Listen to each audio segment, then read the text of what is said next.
मुझे $1 लाख दिए उसका पीसी बिल्ड करने के लिए।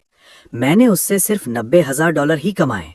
9 मॉडल्स ने $5 लाख स्पेंड किए मुझसे अपनी बाइक्स कस्टमाइज करवाने के लिए। मैंने $4,80,000 कमाए। इवन बिग 8 का लेले भी मेरे बारे में सुन चुका था। वो $10 मिलियन स्पेंड करना चाहता था मुझसे एक कार बिल्ड करवाने के लिए। मैंने $9.8 मिलियन लिए। फिर ड्रैगन नेशन की मिलिट्री ने मुझे ढूंढ लिया। उन्होंने एक टैंक के लिए $200 मिलियन ऑफर किए। मैंने सोचा मैं उनके पैसे स्कैम करने की हिम्मत नहीं कर सकता, राइट? मैं थोड़ा हेजिटेट हुआ, फिर भी $180 मिलियन कमा लिए। किड, तुम ड्रैगन नेशन के पैसे लेने की हिम्मत भी करते हो जब मैंने टैंक की पावर टेस्ट की? शिया, मेरे पास तुम्हारे लिए $600 मिलियन का प्रोजेक्ट है। जब तुम्हारे पास टाइम हो इसे हैंडल करना। मैं बस हंसा और बोला कि मैं थोड़ा सा ही कमाऊंगा, तुम्हें प्रॉब्लम नहीं होगी, राइट? आखिर क्लाइंट से अर्न करने से मुझे पॉइंट्स मिलते हैं और पॉइंट्स ही मेरा क्राफ्टिंग सिस्टम अपग्रेड करने का इकलौता तरीका है। जब मुझे पहली बार सिस्टम मिला, मैं इतना बोर्ड था कि मेरे हाथ पैर बेकार जैसे लग रहे थे। मैं टाइम पास के लिए एक लाइव स्ट्रीम में चला गया। उसी वक्त फॉर्मर प्रो जिर रैंट कर रहा था। अगर मेरा बेकार कंप्यूटर अभी लैग न करता तो मैं बायून को सोलो कर देता। जिशर कमबैक चाह रहा था, लेकिन चैट के लोग उसे हाइप कर रहे थे और वो आखिर में और 3 गेम हार गया। जिशर कंप्लीटली लूज हो गया। व्यूअर्स ने सिचुएशन और ज्यादा क्योटिक बना दी। बोला था ना भाई, बच्चों के पास 0 स्किल्स हैं। तब एक व्यूअर जिसका नाम फ्रॉग था बोल पड़ा, जिर इन ट्रोल्स को इग्नोर करो। मुझे लगता है तुम सच में लैग हुए थे। अगर तुम्हें नया पीसी चाहिए मुझे कांटेक्ट करो, मैं तुम्हें 20% डिस्काउंट दूंगा।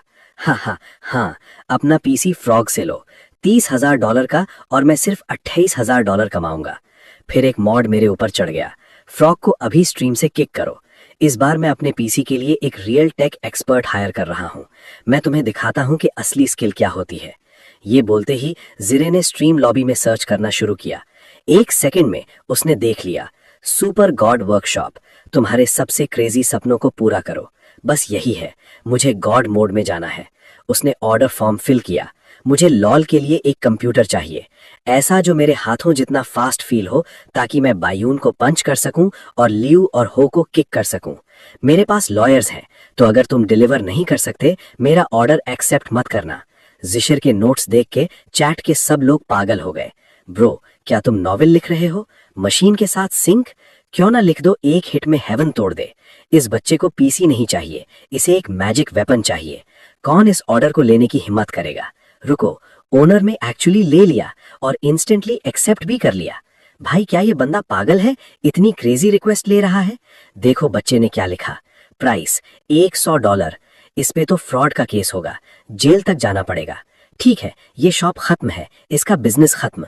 मैं तो बोर हो रहा था, लेकिन जिशर के रिक्वेस्ट्स पढ़ने के बाद ऑनेस्टली मुझे बिल्कुल काम फील हुआ। चाहे मेरा सिस्टम फेज 1 पे है और इसमें सिर्फ सिविलियन टेक स्किल्स हैं, फिर भी मैं कंप्यूटर्स बना सकता हूँ। जब जिशर ने मेरा रिप्लाई पढ़ा, वो बिल्कुल फ्रीज हो गया। चैट क्रेजी हो गई। Physical exam? ऑनर को हेल्थ रिपोर्ट क्यों चाहिए? कंप्यूटर बिल्ड के लिए कौन चेकअप करता है? जिर ने चैट को एक तुच्छ नजर से देखा। तुम लोग सच में नहीं समझते, यही तो है जो मैं प्रोफेशनल कहता हूँ। मैंने उसका टेस्ट डेटा सिस्टम को भेजा और जल्द ही फीडबैक मिल गया। पता चला कि जिरे के लिए सूटेबल फ्रेम रेट अराउंड 218 है। सीपीयू लेटेंसी 0.000058 मिलीसेकंड्स, मतलब बेसिकली उसके हैंड इनपुट्स उसके गेम कैरेक्टर तक 0.00009 स्पीड से पहुंचते हैं। ये उसके लिए थोड़ा टफ है, लेकिन इतना भी मुश्किल नहीं। सिस्टम स्टार्ट हुआ। सुपर लैब ने होस्ट का कमांड रिसीव किया। लैब स्टार्ट हो रहा है। मैंने एक नजर कॉर्नर की तरफ डाली। वहां एक पुराना स्क्रैप पीसी पड़ा था। उसका प्राइस टैग सिर्फ $126 था और मुझे $100,000 का ऑर्डर मिला। प्योर प्रॉफिट, मतलब 99K net. System activate, phase 2 के लिए 80,000 पॉइंट्स। डन। अब सुपर लैब ओपन हो चुका है। लैब के अंदर टाइम का रेशियो 5:1 है, मतलब अभी लैब के 5 दिन रियल दुनिया के 1 दिन के बराबर हैं। तुम्हारे पास 2 ऑप्शंस हैं। पहला, तुम पूरी तरह सुपर लैब में एंटर हो जाओ, वहां तुम्हारी एज नहीं बढ़ेगी। दूसरा, सिर्फ तुम्हारा माइंड एंटर करेगा, बाहर बॉडी नॉर्मल तरह से एज करती रहेगी। सिस्टम फ्यूचर में अपग्रेड होगा और टाइम रेशियो 100:1 हो जाएगा, मतलब लैब का 1 साल रियल दुनिया के सिर्फ 4 दिन के बराबर होगा। मैं एक्साइटेड हो गया, तुरंत पावर बंद की, अपना टूटा हुआ पीसी उठाया और सुपर लैब में एंटर कर गया। लैब के अंदर मुझे ना खाना चाहिए ना सोना, मेरा माइंड हमेशा शार्प रहता है। 3 दिन के बाद GPU, motherboard, CPU, hard drive सब सक्सेसफुली बन गए। मैक्स मैन्युफैक्चरिंग स्कोर 10 है, इस बिल्ड को 9.9 मिला। मेमोरी बनाने में थोड़ा ज्यादा टाइम लग गया, इसलिए मैंने थोड़ा रश कर दिया। आइडियली ये 20 साल चलना चाहिए था, अब कम से कम 10 साल चलेगा। वैसे सच कहूं तो एक पीसी के लिए 5 या 6 साल भी काफी लंबा टाइम होता है। मैं लैब में रात 9 बजे गया था, अब सुबह 11 बज रहे हैं, बाहर सिर्फ 10 घंटे ही गुजरे हैं। मैंने पीसी जिशर के एड्रेस पर शिप कर दिया। शाम 6 बजे फैंस को उसके स्ट्रीम का नोटिफिकेशन मिला, सब लोग तुरंत जिशर की स्ट्रीम में आ गए और जैसे ही उन्होंने न्यू पीसी अराइव्ड का टाइटल देखा, सब शॉक हो गए। अरे सच में इतनी जल्दी? क्या ये पीसी लेजेंड भी है? एक दिन भी नहीं लगा और रेडी हो गया। देखने में क्यूरियोसिटी तो है, वैसे भी उसने $100,000 स्पेंड किए हैं। जिशर ने एक्साइटमेंट में हाथ रब किए। गाइज चलो नए पीसी का डेब्यू देखते हैं। अगला ही सेकंड उसका फेस फ्रीज हो गया। केस बिल्कुल सिंपल था, ना कोई कलर ना कोई फैंसी डिजाइन।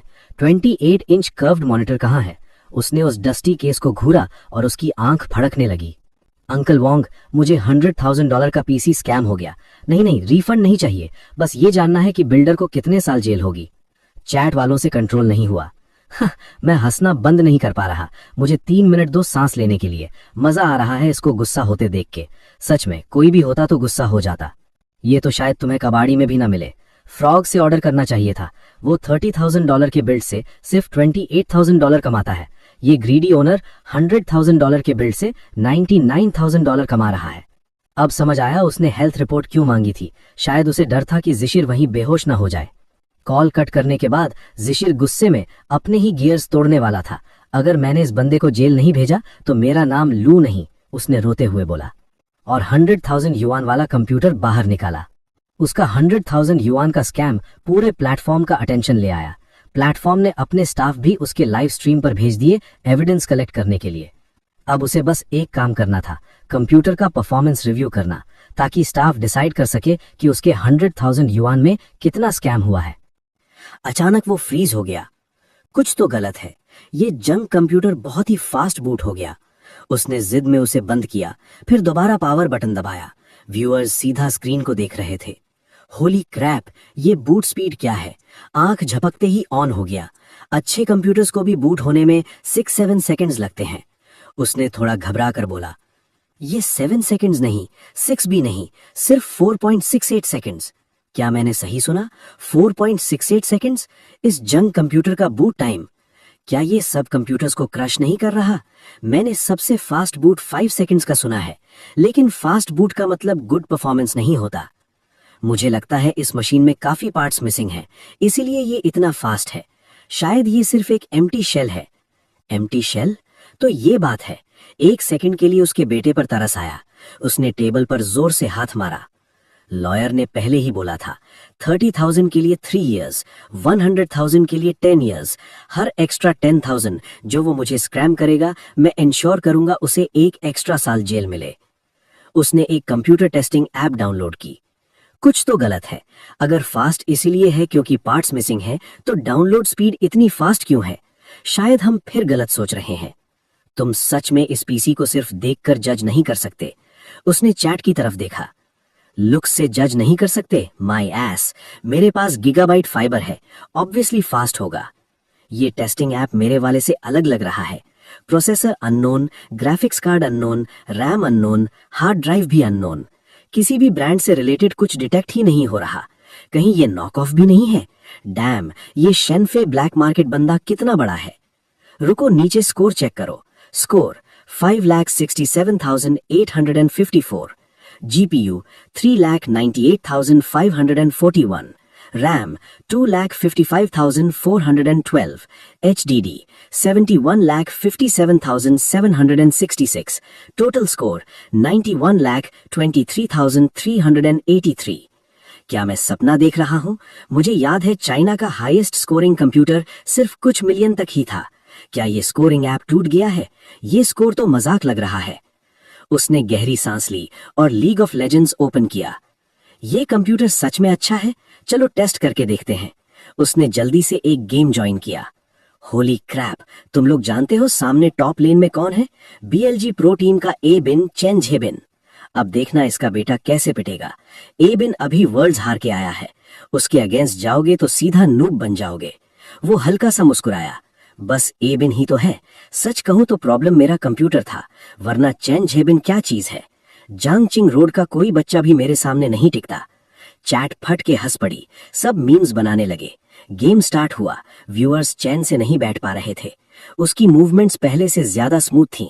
कभी उसे ऐसे खेलते नहीं देखा। वो मरना पसंद करेगा लेकिन टरेट के नीचे भागेगा नहीं। उसने लेवल 1 पर ही एबिन से फाइट स्टार्ट कर दी। तब उसे अचानक फील हुआ, इस कंप्यूटर के साथ खेलते ही वो इंस्टेंटली बेटर हो गया। उसके नॉर्मल अटैक्स और स्किल्स परफेक्टली फ्लो कर रहे थे। क्या मैं सपना देख रहा हूं? उसने लेवल 1 पर ही एबिन को सोलो किल कर दिया। ग्रैंडपा बीस्ट बन गया। ग्रैंडपा, गेमिंग में वापस आ जाओ, तुम्हारे स्किल्स से वर्ल्ड चैंपियनशिप कुछ भी नहीं। गेम के साथ उसका कॉन्फिडेंस और बढ़ता गया। उसने अपनी टीम के 4 प्लेयर्स को कैरी किया और मैच जीत गया। एबिन, बुरा मत मानो, लगता है ये सब उसके नए पीसी की वजह से है। उसका स्ट्रीम चेक करो, सब समझ आ जाएगा। फिर वाई, शाओ और बाकी लोगों ने भी ये सुना और तुरंत उसके स्ट्रीम पर आ गए।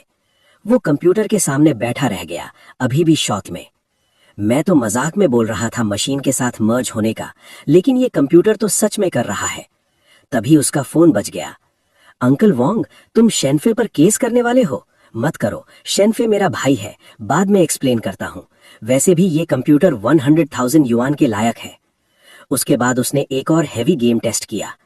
डैम, कूलिंग फैन तो घूमा ही नहीं। फैन नहीं घूम रहा मतलब सीपीयू पर लोड ही नहीं आ रहा। उसे लगा कंप्यूटर लिमिट हिट करेगा, लेकिन वो तो उसके पास भी नहीं गया। व्यूअर्स चैट फ्लड करने लगे। फिजी का कंप्यूटर इंसेन है, मैं मानता हूं मैं गलत था। फिजी, क्या तुम मुझे माफ करोगे? फिजी ऑसम है, फिजी ड्रैगन कंट्री का रियल टेक जीनियस है। मैं दोपहर में नींद से उठा, फोन खोला और स्ट्रीम्स रैंकिंग देखी, रॉकेट की तरह टॉप पर पहुंच गई थी। मैंने सोचा था जो पीसी मैंने बनाया है उसे थोड़ा अटेंशन मिलेगा, लेकिन इतना बड़ा ब्लास्ट होगा एक्सपेक्ट नहीं किया था। लगता है अब अपग्रेड पॉइंट्स की टेंशन नहीं रहेगी। कॉन्ग्रेट्स, तुम्हें पॉइंट्स मिले। सिस्टम अपग्रेड होकर फेज 2 में आ गया, सिविलियन टेक कैटेगरी। अब तुम्हारे ब्रेन में एनसाइक्लोपीडिया लेवल स्किल्स हैं, जैसे एसीसी, कार्स, फोन्स और एडवांस्ड मैन्युफैक्चरिंग। लेकिन मुझे ज्यादा इंटरेस्ट सिस्टम के फेज 3 में है, मिलिट्री मैन्युफैक्चरिंग। पर फेज 3 से अपग्रेड के लिए 10 मिलियन पॉइंट्स चाहिए। मैंने सांस भरी, अगर मैं डेली 100,000 पॉइंट्स भी कमाऊं तब भी 100 डेज लगेंगे।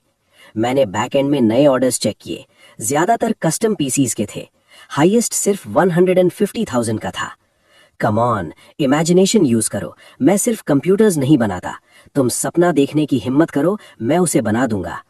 तभी एक 500,000 युआन का ऑर्डर पॉपअप हो गया। फिर ही शाओमी का स्ट्रीम ब्लास्ट हो गया। वाओ, सब फिजी से पीसी बनवा रहे हैं और तुम उससे बाइक्स बनवाने को कह रही हो? लगता है ये लेडी बस फिजी की फेम यूज करना चाहती है। चलो हाइप का फायदा उठाओ, जल्द ही ड्रामा आएगा। कमेंट्स देखते ही हाई शियाकी का फेस डार्क हो गया। मुझे ओल्ड लेडी मत बोलो, मैं सिर्फ 27 साल की हूँ। मुझे सच में मोटरसाइकिल्स पसंद है, बस मेन स्ट्रीम वाली नहीं। और तुम लोग बोल रहे हो मैं क्लाउड चेस कर रही हूँ? मैं क्या कर रही हूँ यार? तभी चैट फिर एक्सप्लोड हो गया। ओ माय गॉड, फिजी ने ओल्ड लेडी का ऑर्डर एक्सेप्ट कर लिया। क्या फिजी ने गलती से रॉन्ग ऑर्डर क्लिक कर दिया? मुझे नहीं लगता मिस्टेक है, ये बस स्कैमर और उसकी स्टाइल है। ऊपर वाला बंदा मस्त फनी है। फिजी के पीसी बिल्ड्स तो इंसेन है, लेकिन ऑनेस्टली लुक्स बकवास है। कंप्यूटर केस बिल्कुल चीप लगता है। फिजी थोड़ा एक्स्ट्रा स्पेंड भी नहीं करता। मैंने हाई के ऑर्डर रिक्वायरमेंट्स चेक किए। फिजी, अब तुम्हें मेरे लिए बाइक बिल्ड करनी है। सब कहते हैं रियल स्पीड कर्व्स पे दिखती है, लेकिन मैं कॉर्नर्स हैंडल नहीं कर पाती। इसलिए मुझे एक ऐसी बाइक चाहिए जो स्ट्रेट लाइन में फास्टेस्ट हो, जितनी फास्ट हो सके। और मैं एक लड़की हूं, ब्रदर शिनफे, बाइक को प्रिटी बनाना। Love you. उसका ये स्वीट मैसेज पढ़ के मेरे पूरे बॉडी में गूज़बम्स आ गए। सच में अपने प्राइम में एक यंग राइडर है। मैंने सोचा, पहले स्टेबिलिटी, रोड पर एक छोटा सा पत्थर भी उसकी लाइफ रिस्क में नहीं डाल सकता। ऑफ कोर्स स्पीड भी इंपॉर्टेंट है। लगता है इस बार बड़ा खर्चा करना पड़ेगा। मैंने वेयरहाउस सर्च किया और बाइक के सारे पार्ट्स कलेक्ट किए। टोटल 12,000 युआन खर्च हो गए। ये नंबर देख के सच में दर्द हुआ। सीधा 12,000 पॉइंट्स उड़ गए। मैंने जल्दी से बाइक का फ्रेम बनाया और उसे सुपर सॉलिड किया। इंजन और ट्रांसमिशन को बहुत केयरफुली बनाना था। ये दोनों ही बाइक की स्पीड डिसाइड करते हैं। डिजाइन पार्ट भी काफी हैवी था। लगभग 15 डेज बाद मैंने अपने हाथों से बनी बाइक को देखा और सेटिस्फाइड होकर मुस्कुराया। सिस्टम चेक के बाद रिजल्ट आया। आउटर शेल के लिए परफेक्ट 100 स्कोर। तुम्हारी स्किल्स न्यू लेवल पर पहुंच गई हैं। Reward 100,000 points. लगता है सिस्टम हमेशा कंजूस नहीं होता। सरप्राइज बोनस मिलना अच्छा लगा। पहले लैब का टाइम रेशियो 5:1 था, लेकिन लेवल 2 के बाद ये क्रेजी 30:1 हो गया। मतलब एक दिन का काम रियल वर्ल्ड में सिर्फ आधा दिन लेता है। मैंने सब पैक किया और बाइक हाकेसी को भेज दी। देखो, ओल्ड लेडी का live stream room. Title, Fiji की न्यू बाइक आ गई। वाओ, एक दिन भी नहीं लगा, फीजी ने ऑलरेडी बाइक फिनिश कर दी। कोई मोटरसाइकिल एक्सपर्ट देख रहा है? क्या ये स्पीड नॉर्मल है? मैं 10 साल से राइड कर रहा हूं। अगर सिर्फ एक दिन लगा है तो क्वालिटी अच्छी नहीं होगी। बोला था ना ओल्ड लेडी को फीजी स्कैम करेगा, और अब सच हो गया। तो फीजी अभी भी टॉप क्लास स्कैमर है। क्या लगता है इस बार 500,000 में से कितना प्रॉफिट बनाया? मैंने कैलकुलेट किया। पीसी बिल्ड में उसने 200 युआन से कम स्पेंड किया था। मेरा गैस, 500,000 लिए कम से कम 400,000 प्रॉफिट। भाई तू कम बोल रहा है। 450,000 से कम प्रॉफिट हुआ तो फीजी स्कैम किंग नहीं। चैट रुक ही नहीं रहा था। एक प्राइवेट विला में हाई शियाकी अपने पीसी के सामने कमेंट्स पढ़ रही थी। उसका फेस रेड हो गया। मेरी बाइक का तुम लोगों से क्या लेना देना? मुझे जो पसंद है मैं वही लेती हूं। अच्छा हुआ मैंने स्ट्रीम नहीं की। ये ट्रोल्स कितने अनोइंग हैं। हाकेसी ने फ्रस्ट्रेशन में हाथ कमर पर रखे। फिर भी वो एक्साइटेड थी अपना पैकेज अनबॉक्स करने के लिए। देखो ना कितना ऑसम होगा, दूसरों की बकवास क्यों सुनूं। थोड़ी देर में उसने बड़ा कार्डबोर्ड बॉक्स फाड़ दिया, लेकिन जैसे ही उसने बाइक देखी उसकी आंखें फड़कने लगी। शिनफे, तुमने सच में मुझे स्कैम किया? इतने अनोइंग हो तुम? सीरियसली, तुम बिल्कुल वैसे ही निकले जैसे ट्रोल्स बोल रहे थे। स्कैमर? बाइक एरोडायनामिक तो थी, लेकिन गुड लुकिंग बिल्कुल नहीं। धूप में उसका आउटर शेल ऐसे लग रहा था जैसे पुराना रस्टी आयरन हो, बस साफ करके रख दिया हो। इतनी अगली की लिमिट क्रॉस कर दी। हाई शिया की तो ऑलमोस्ट रो पड़ती, लेकिन जैसे ही वो बाइक पर बैठी और की टर्न की, सब कुछ सडनली रुक गया। Wait, petrol? शिनफे, तुम पागल हो क्या? सबसे वर्स्ट स्कैमर हो। तुमने इस पर 500,000 खर्च किए।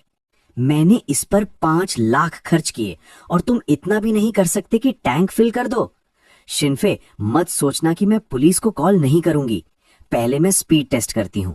अगर मैं सेटिस्फाई नहीं हुई तो सच में पुलिस बुलाऊंगी। लेकिन पुलिस कॉल करने से पहले ऑब्वियसली उसे पेट्रोल लेना था।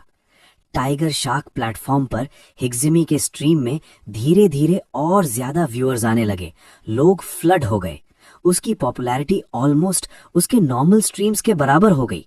सब लोग उसकी न्यू बाइक के बारे में क्यूरियस थे।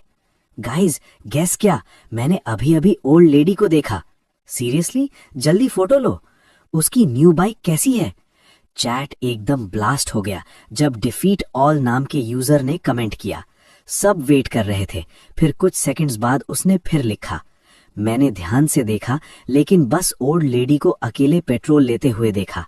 फिजी ने उसके लिए बाइक बनाई, लेकिन मैंने उसे राइड करते हुए नहीं देखा। ये समझ नहीं आ रहा। वो क्लियरली कंफ्यूज था, लेकिन स्मार्ट व्यूअर्स तुरंत समझ गए। वो पेट्रोल लेने गई है क्योंकि फिजी ने टैंक फिल नहीं किया। हाँ, पक्का यही बात है। फिजी सच में स्कैम किंग है। 100 युआन का पेट्रोल भी नहीं भर सकता। फिजी पर हमेशा ट्रस्ट कर सकते हो, कभी डिसअपॉइंट नहीं करता। 5 लाख में से सिर्फ 4,50,000 स्कैम बोला था। नहीं भाई, 4,70,000 या 4,80,000 होगा। पेट्रोल भरवाने के बाद हिग्जिमी ने की टर्न की। मैंने जो बाइक बनाई थी वो तुरंत स्टार्ट हो गई। हेलमेट पहन के वो विला से बाहर निकल गई। उसने पहले भी बाइक्स चलाई थी, लेकिन वो क्लियरली एक बिगिनर थी। बाइक के परफॉर्मेंस के बारे में उसे ज्यादा समझ नहीं था, बस थ्रॉटल फुल घुमा रही थी। लगभग 2 किलोमीटर चलाने के बाद वो रुक गई। बाइक कंफर्टेबल तो है, लेकिन 70 mph पे क्या ये फास्ट है भी? उसके सामने एक हाई स्पीड रेल स्टेशन था, जगह काफी सुनसान थी, लोग कम आते थे, लेकिन सीनरी बहुत अच्छी थी।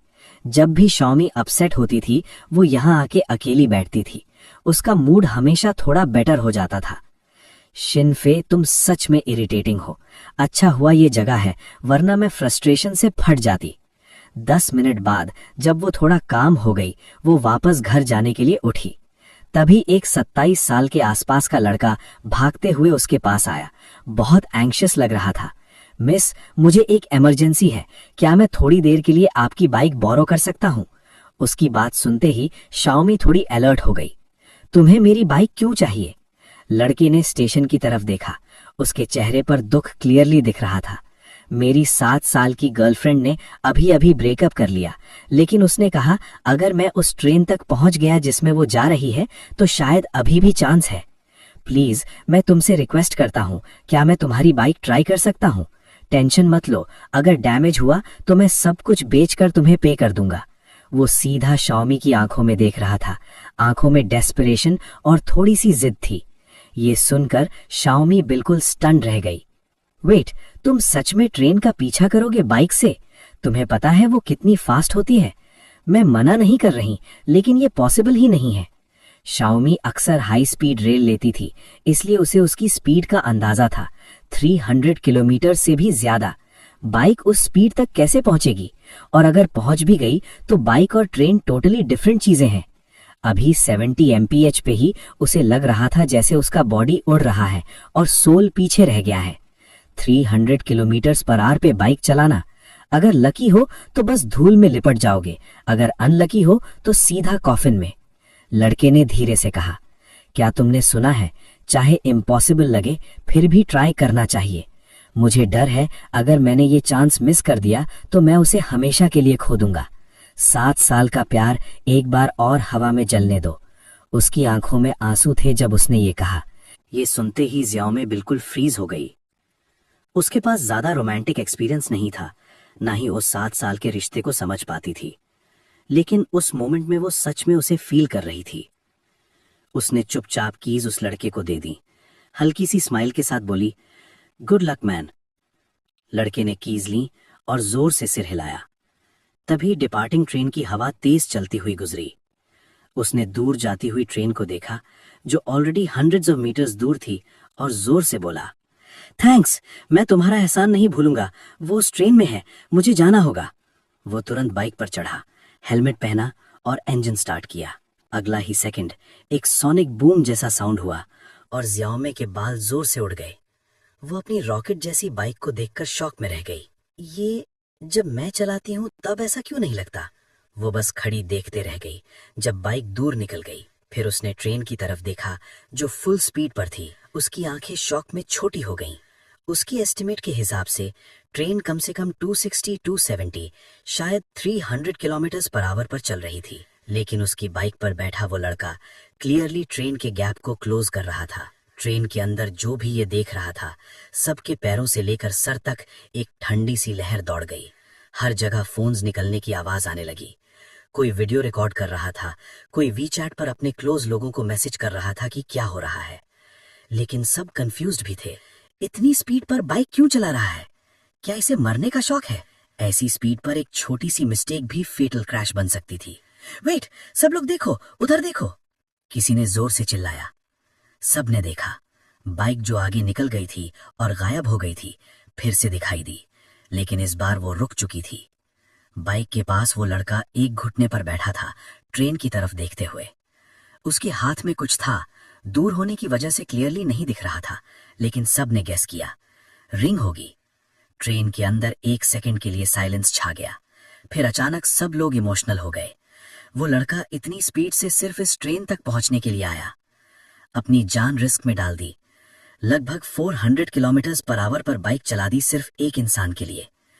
इस ट्रेन में जरूर कोई लड़की है जिसे वो दिल से प्यार करता है।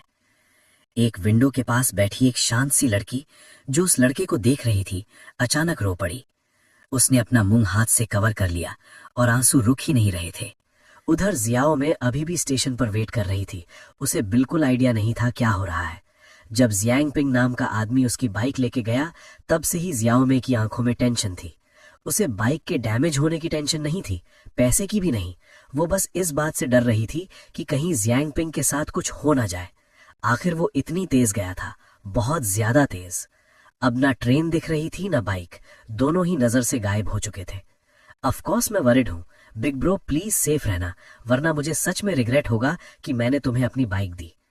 तभी अचानक एक हल्की सी इंजन की आवाज उसके कानों तक पहुंची।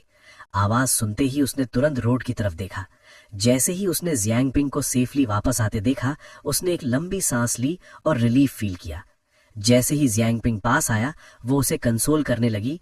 बिग ब्रो कोई बात नहीं अगर तुम कैच नहीं कर पाए, कम से कम तुमने ट्राई तो किया, अब तुम्हें कोई रिग्रेट नहीं होगा। जियांगपिंग मुस्कुरा के बोला, गर्ल तुम मेरी स्किल्स डाउट कर रही हो या फिर तुम्हारी मोटरसाइकिल ही इतनी पावरफुल है? शायद मैं ही इतना अच्छा राइडर नहीं हूं, इसीलिए मैं हाई स्पीड ट्रेन कैच नहीं कर पाया। वैसे मैं पहले राइडिंग फैन था। ये सुन के इस बार जियाओ में शॉक हो गई। इतनी पावरफुल बाइक, इम्पॉसिबल है कि वो हाई स्पीड ट्रेन को कैच न कर सके। वेट बिग ब्रो, क्या तुम कह रहे हो तुमने एक्चुअली कैच कर ली? उसने हैरानी से पूछा। जियांगपिंग ने खुशी से सिर हिला दिया। फिर उसने बाइक की तरफ देखा। उसकी आंखों में प्योर ऑ था। सच कहूं, पहले मुझे लगा ये इम्पॉसिबल है, पर मैं रिग्रेट नहीं चाहता था, इसलिए मैं बाइक पे चढ़ा, थ्रॉटल पूरा घुमाया और गियर हार्ड शिफ्ट किया। फिर मैं शॉक हो गया। तुम्हारी बाइक की स्पीड पर तो हाई स्पीड ट्रेन भी मुझे स्नेल जैसी स्लो लग रही थी। मुझे लगा शायद ट्रेन स्लो चल रही है, पर जब मैंने स्पीडोमीटर देखा 400 mph दिख रहा था, मतलब 600 किलोमीटर पर आवर से भी ज्यादा। और मुझे पता है ये तुम्हारी बाइक की टॉप स्पीड भी नहीं है। मैंने थ्रॉटल पूरा ट्विस्ट भी नहीं किया था। तो गर्ल, मुझे अपनी मोटरसाइकिल के बारे में कंफ्यूज मत करो। ये इजीली हाई स्पीड ट्रेन को कैच कर सकती है, शायद प्लेन के साथ भी रेस कर ले। अभी एजिंग ने मैसेज किया है, वो नेक्स्ट स्टॉप पर मेरा वेट करेगी। Thank you so much. अगर तुम और तुम्हारी बाइक नहीं होती तो शायद मैं उसे मिस कर देता। जियांगपिंग ने दिल से शुक्रिया अदा किया। फिर टाइम चेक करके बोला, सॉरी मुझे जल्दी है, मुझे नेक्स्ट ट्रेन पकड़नी है उसे मिलने के लिए। इतना कहकर वो फिर से उसका थैंक्स करके स्टेशन की तरफ दौड़ गया। लेकिन उसे क्या पता था, जब वो उसका शुक्रिया अदा कर रहा था, जियाओ में ने एक भी वर्ड नहीं सुना। जब उसने शिन्फे के बनाए हुए मोटरसाइकिल के बारे में सुना, वो कंप्लीटली स्टन्ड हो गई। वो बस अपनी बाइक को ब्लैंक स्टेयर से देख रही थी। शॉक में उसने जोर से गल्प किया। ट्रेन कैच करना तो छोड़ो, ये तो प्लेन भी कैच कर सकती है।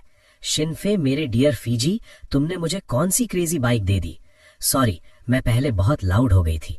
फे, तुम कोई स्विंडलर नहीं हो, तुम तो लिटरली बेस्ट बिल्डर हो। तुमने गैस टैंक फिल नहीं किया, शायद इसलिए क्योंकि तुम बजट क्रॉस कर गए। $500,000 भी इनफ नहीं था, राइट? तुमने मेरे लिए सब कुछ डाल दिया। तुमने मुझे बिल्कुल चीट नहीं किया। उसके दिल में मेरी इमेज एकदम लेजेंडरी बन गई और अब उसे अपनी बाइक से ज्यादा खुशी कभी नहीं हुई। अब मुझे फर्क नहीं पड़ता ये कैसी दिखती है, अगर ये दो लवर्स को मिलाने में हेल्प कर सकती है तो ये दुनिया की बेस्ट बाइक है। फीजी, तुम्हें फुल मार्क्स, 10 आउट ऑफ 10। वापस जाते वक्त जियाओ में बहुत खुश थी। उसका मूड कंप्लीटली चेंज हो चुका था, लेकिन उसे अभी तक नहीं पता था उसकी बाइक की वजह से इंटरनेट पर क्या स्टॉर्म चल रहा है। हाई स्पीड ट्रेन के पैसेंजर्स ने जो वीडियोस शूट किए थे, उन्होंने सब ऑनलाइन पोस्ट कर दिए। कुछ ही देर में हर जगह वही वीडियोस वायरल हो गए। लोग जब अपने फीड स्क्रॉल कर रहे थे तो हर 10 वीडियोस में से कम 8 वीडियोस जियांगपिंग के बारे में थे, जो प्यार के लिए हाई स्पीड ट्रेन का पीछा कर रहा था। ये बाइक से ट्रेन चेज वाला सीन सीधा ट्रेंडिंग के टॉप पर चला गया। काउंटलेस लोग इस लव स्टोरी से डीपली मूव्ड हो गए। बीजिंग के एक कोर्टयार्ड में फेमस बाइकर व्लॉगर पाओ अपने लाइव स्ट्रीम पर ये चेज वीडियो अपने व्यूअर्स को दिखा रही थी। उसने पूरा वीडियो प्ले किया और बोली, मुझे नहीं पता किसी ने नोटिस किया या नहीं, पर यह पूरा वीडियो सिर्फ 9 सेकंड्स का है। बीजिंग के एक कोर्टयार्ड में फेमस बाइकर व्लॉगर पाओ अपने लाइव स्ट्रीम पर यह चेज वीडियो अपने व्यूअर्स को दिखा रहा था। उसने पूरा वीडियो प्ले किया और बोला, मुझे नहीं पता किसी ने नोटिस किया या नहीं, पूरा वीडियो सिर्फ 9 सेकंड्स का है और इन 9 सेकंड्स में बाइक ने 26 यूटिलिटी पोल्स क्रॉस किए।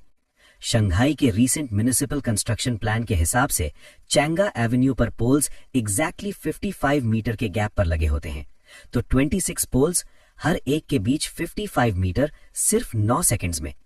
कैलकुलेशन के हिसाब से इस वीडियो में जो मोटरसाइकिल है उसकी स्पीड 600 किलोमीटर पर आवर से भी ज्यादा थी। ये इनसेन है, बिल्कुल पागलपन। पाओ इतना इम्प्रेस था कि वो अपनी एक्साइटमेंट छुपा नहीं पा रहा था। वीडियो में बाइक क्लियरली दिख भी नहीं रही थी, सब कुछ ब्लरी था, फिर भी उसकी आंखों में सिर्फ एनवी थी। सच बोलूं तो इतनी परफॉर्मेंस के सामने लुक्स मैटर ही नहीं करते। ओन करना तो दूर की बात है, अगर मुझे बस एक बार राइड मिल जाए मैं खुश हो जाऊंगा। उसके लाइव स्ट्रीम में 100,000 से ज्यादा व्यूअर्स थे और सब उसकी बात सुन के शॉक में थे।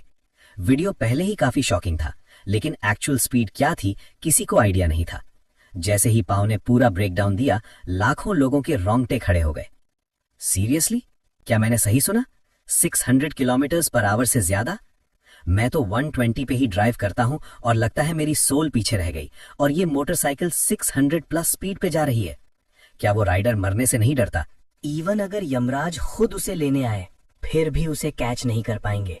मुझे तो लगता है उसने जो हेलमेट पहना है वो ऑलमोस्ट यूजलेस ही है। सिर्फ उन 9 सेकंड्स ने मेरी पूरी लाइफ से ज्यादा एक्साइटमेंट दे दिया। एग्जाम्पल के लिए राइडर्स का ड्रीम बाइक लो, कावासाकी H2R। इसमें 998 सीसी डिस्प्लेसमेंट है और 310 हॉर्स पावर। ये 26 सेकंड्स के अंदर 400 किलोमीटर पर आवर तक पहुंच सकती है। इसे ग्राउंड फ्लाइंग जेट भी कहा जाता है। 400 किलोमीटर ऑलरेडी एक बुलेट ट्रेन की नॉर्मल स्पीड से ज्यादा होती है, लेकिन ये सब टेस्ट्स सिर्फ प्रोफेशनल ट्रैक्स पर होते हैं, जहां रोड्स बिल्कुल स्मूथ, फ्लैट और परफेक्ट हार्डनेस के होते हैं। उन कंडीशंस में कावासाकी H2R अपनी top speed 400 kilometre per hour achieve करती है। लेकिन चंगा एवेन्यू पर ऐसी कोई कंडीशन नहीं है। वहां छोटे छोटे पत्थर भी होंगे रोड पर। ऐसे सिचुएशन में अगर कोई बाइक 600 किलोमीटर पर आवर से ज्यादा स्पीड हिट करे, समझ रहे हो इसका क्या मतलब है? मतलब उसका इंजन, ड्राइव ट्रेन और स्टेबिलिटी सब कुछ नेक्स्ट लेवल इनसेन है। मार्केट में जितनी भी बाइक्स हैं उनसे ये सिर्फ एक लेवल नहीं बल्कि कई लेवल्स ऊपर है।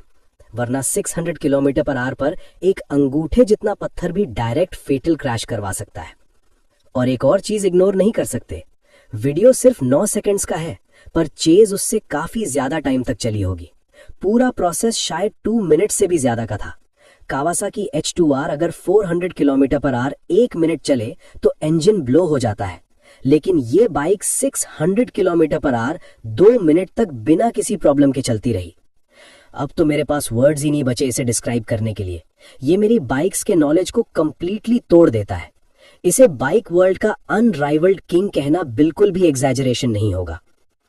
जैसे ही पाव ने अपनी बात फिनिश की, उसकी आंखों में एक्साइटमेंट क्लियरली दिख रही थी और स्ट्रीम के व्यूअर्स भी उसकी एनालिसिस सुन के कंप्लीटली स्टन्ड हो गए थे। जो बाइक उन्होंने वीडियो में देखी थी उसे सच में दुनिया की सबसे बैड एस मोटरसाइकिल कहा जा सकता है। कावासाकी H2R की प्राइस ही $100,000 से ऊपर है, तो ये बाइक जो उससे भी कई लेवल्स ऊपर है उसकी वैल्यू इजीली 1 मिलियन से भी ज्यादा होगी। जब इंटरनेट पर लोग स्पेक्यूलेशन कर रहे थे तब हीसिया, जो उस बाइक की ओनर थी, उसे इन सब चीजों का जरा सा भी आइडिया नहीं था। वो बस हाईवे पर कैजुअली राइड कर रही थी और अपने अच्छे मूड की वजह से उसने लाइव स्ट्रीम भी स्टार्ट कर दिया। आज मेरा मूड काफी अच्छा है, चलो हाफ एन आवर स्ट्रीम करते हैं। जैसे ही व्यूअर्स ने उसकी चीयरफुल वॉइस सुनी, चैट 1 सेकंड के लिए साइलेंट हो गई, फिर सुनामी की तरह एक्सप्लोड हो गई। वेट, क्या मैंने सही सुना? Good mood? क्या ये लड़की पागल हो गई है? उस क्रुक भाई फे ने इसे स्कैम किया और ये खुश है? ये एक्सेप्टेबल नहीं है। इसे तो अभी रो रहा होना चाहिए था। मैं तो यहां उसे रोते देखने आया था। क्या ये पॉसिबल है कि ये ब्रदर फे से प्यार करती है? शायद उसके लिए स्कैम होना ही खुशी है। चैट और ज्यादा वाइल्ड होती जा रही थी। हीसिया नेओमी ने राइड करते हुए चैट पर एक नजर डाली और ये कमेंट्स देखते ही उसकी आंखें ट्विच करने लगीं। हे, क्या मैं इतनी डेस्परेट लगती हूं क्या? वो अपनी बात कंप्लीट भी नहीं कर पाई थी कि अचानक वो जोर से चीख पड़ी। उसकी स्क्रीम सुन के व्यूअर्स भी शॉक हो गए। अगला ही मोमेंट राइडर और बाइक दोनों स्लिप होकर कर्ब से टकरा गए। जब व्यूअर्स ने स्क्रीन दोबारा देखी, सब स्टन रह गए। क्रैश हो चुका था।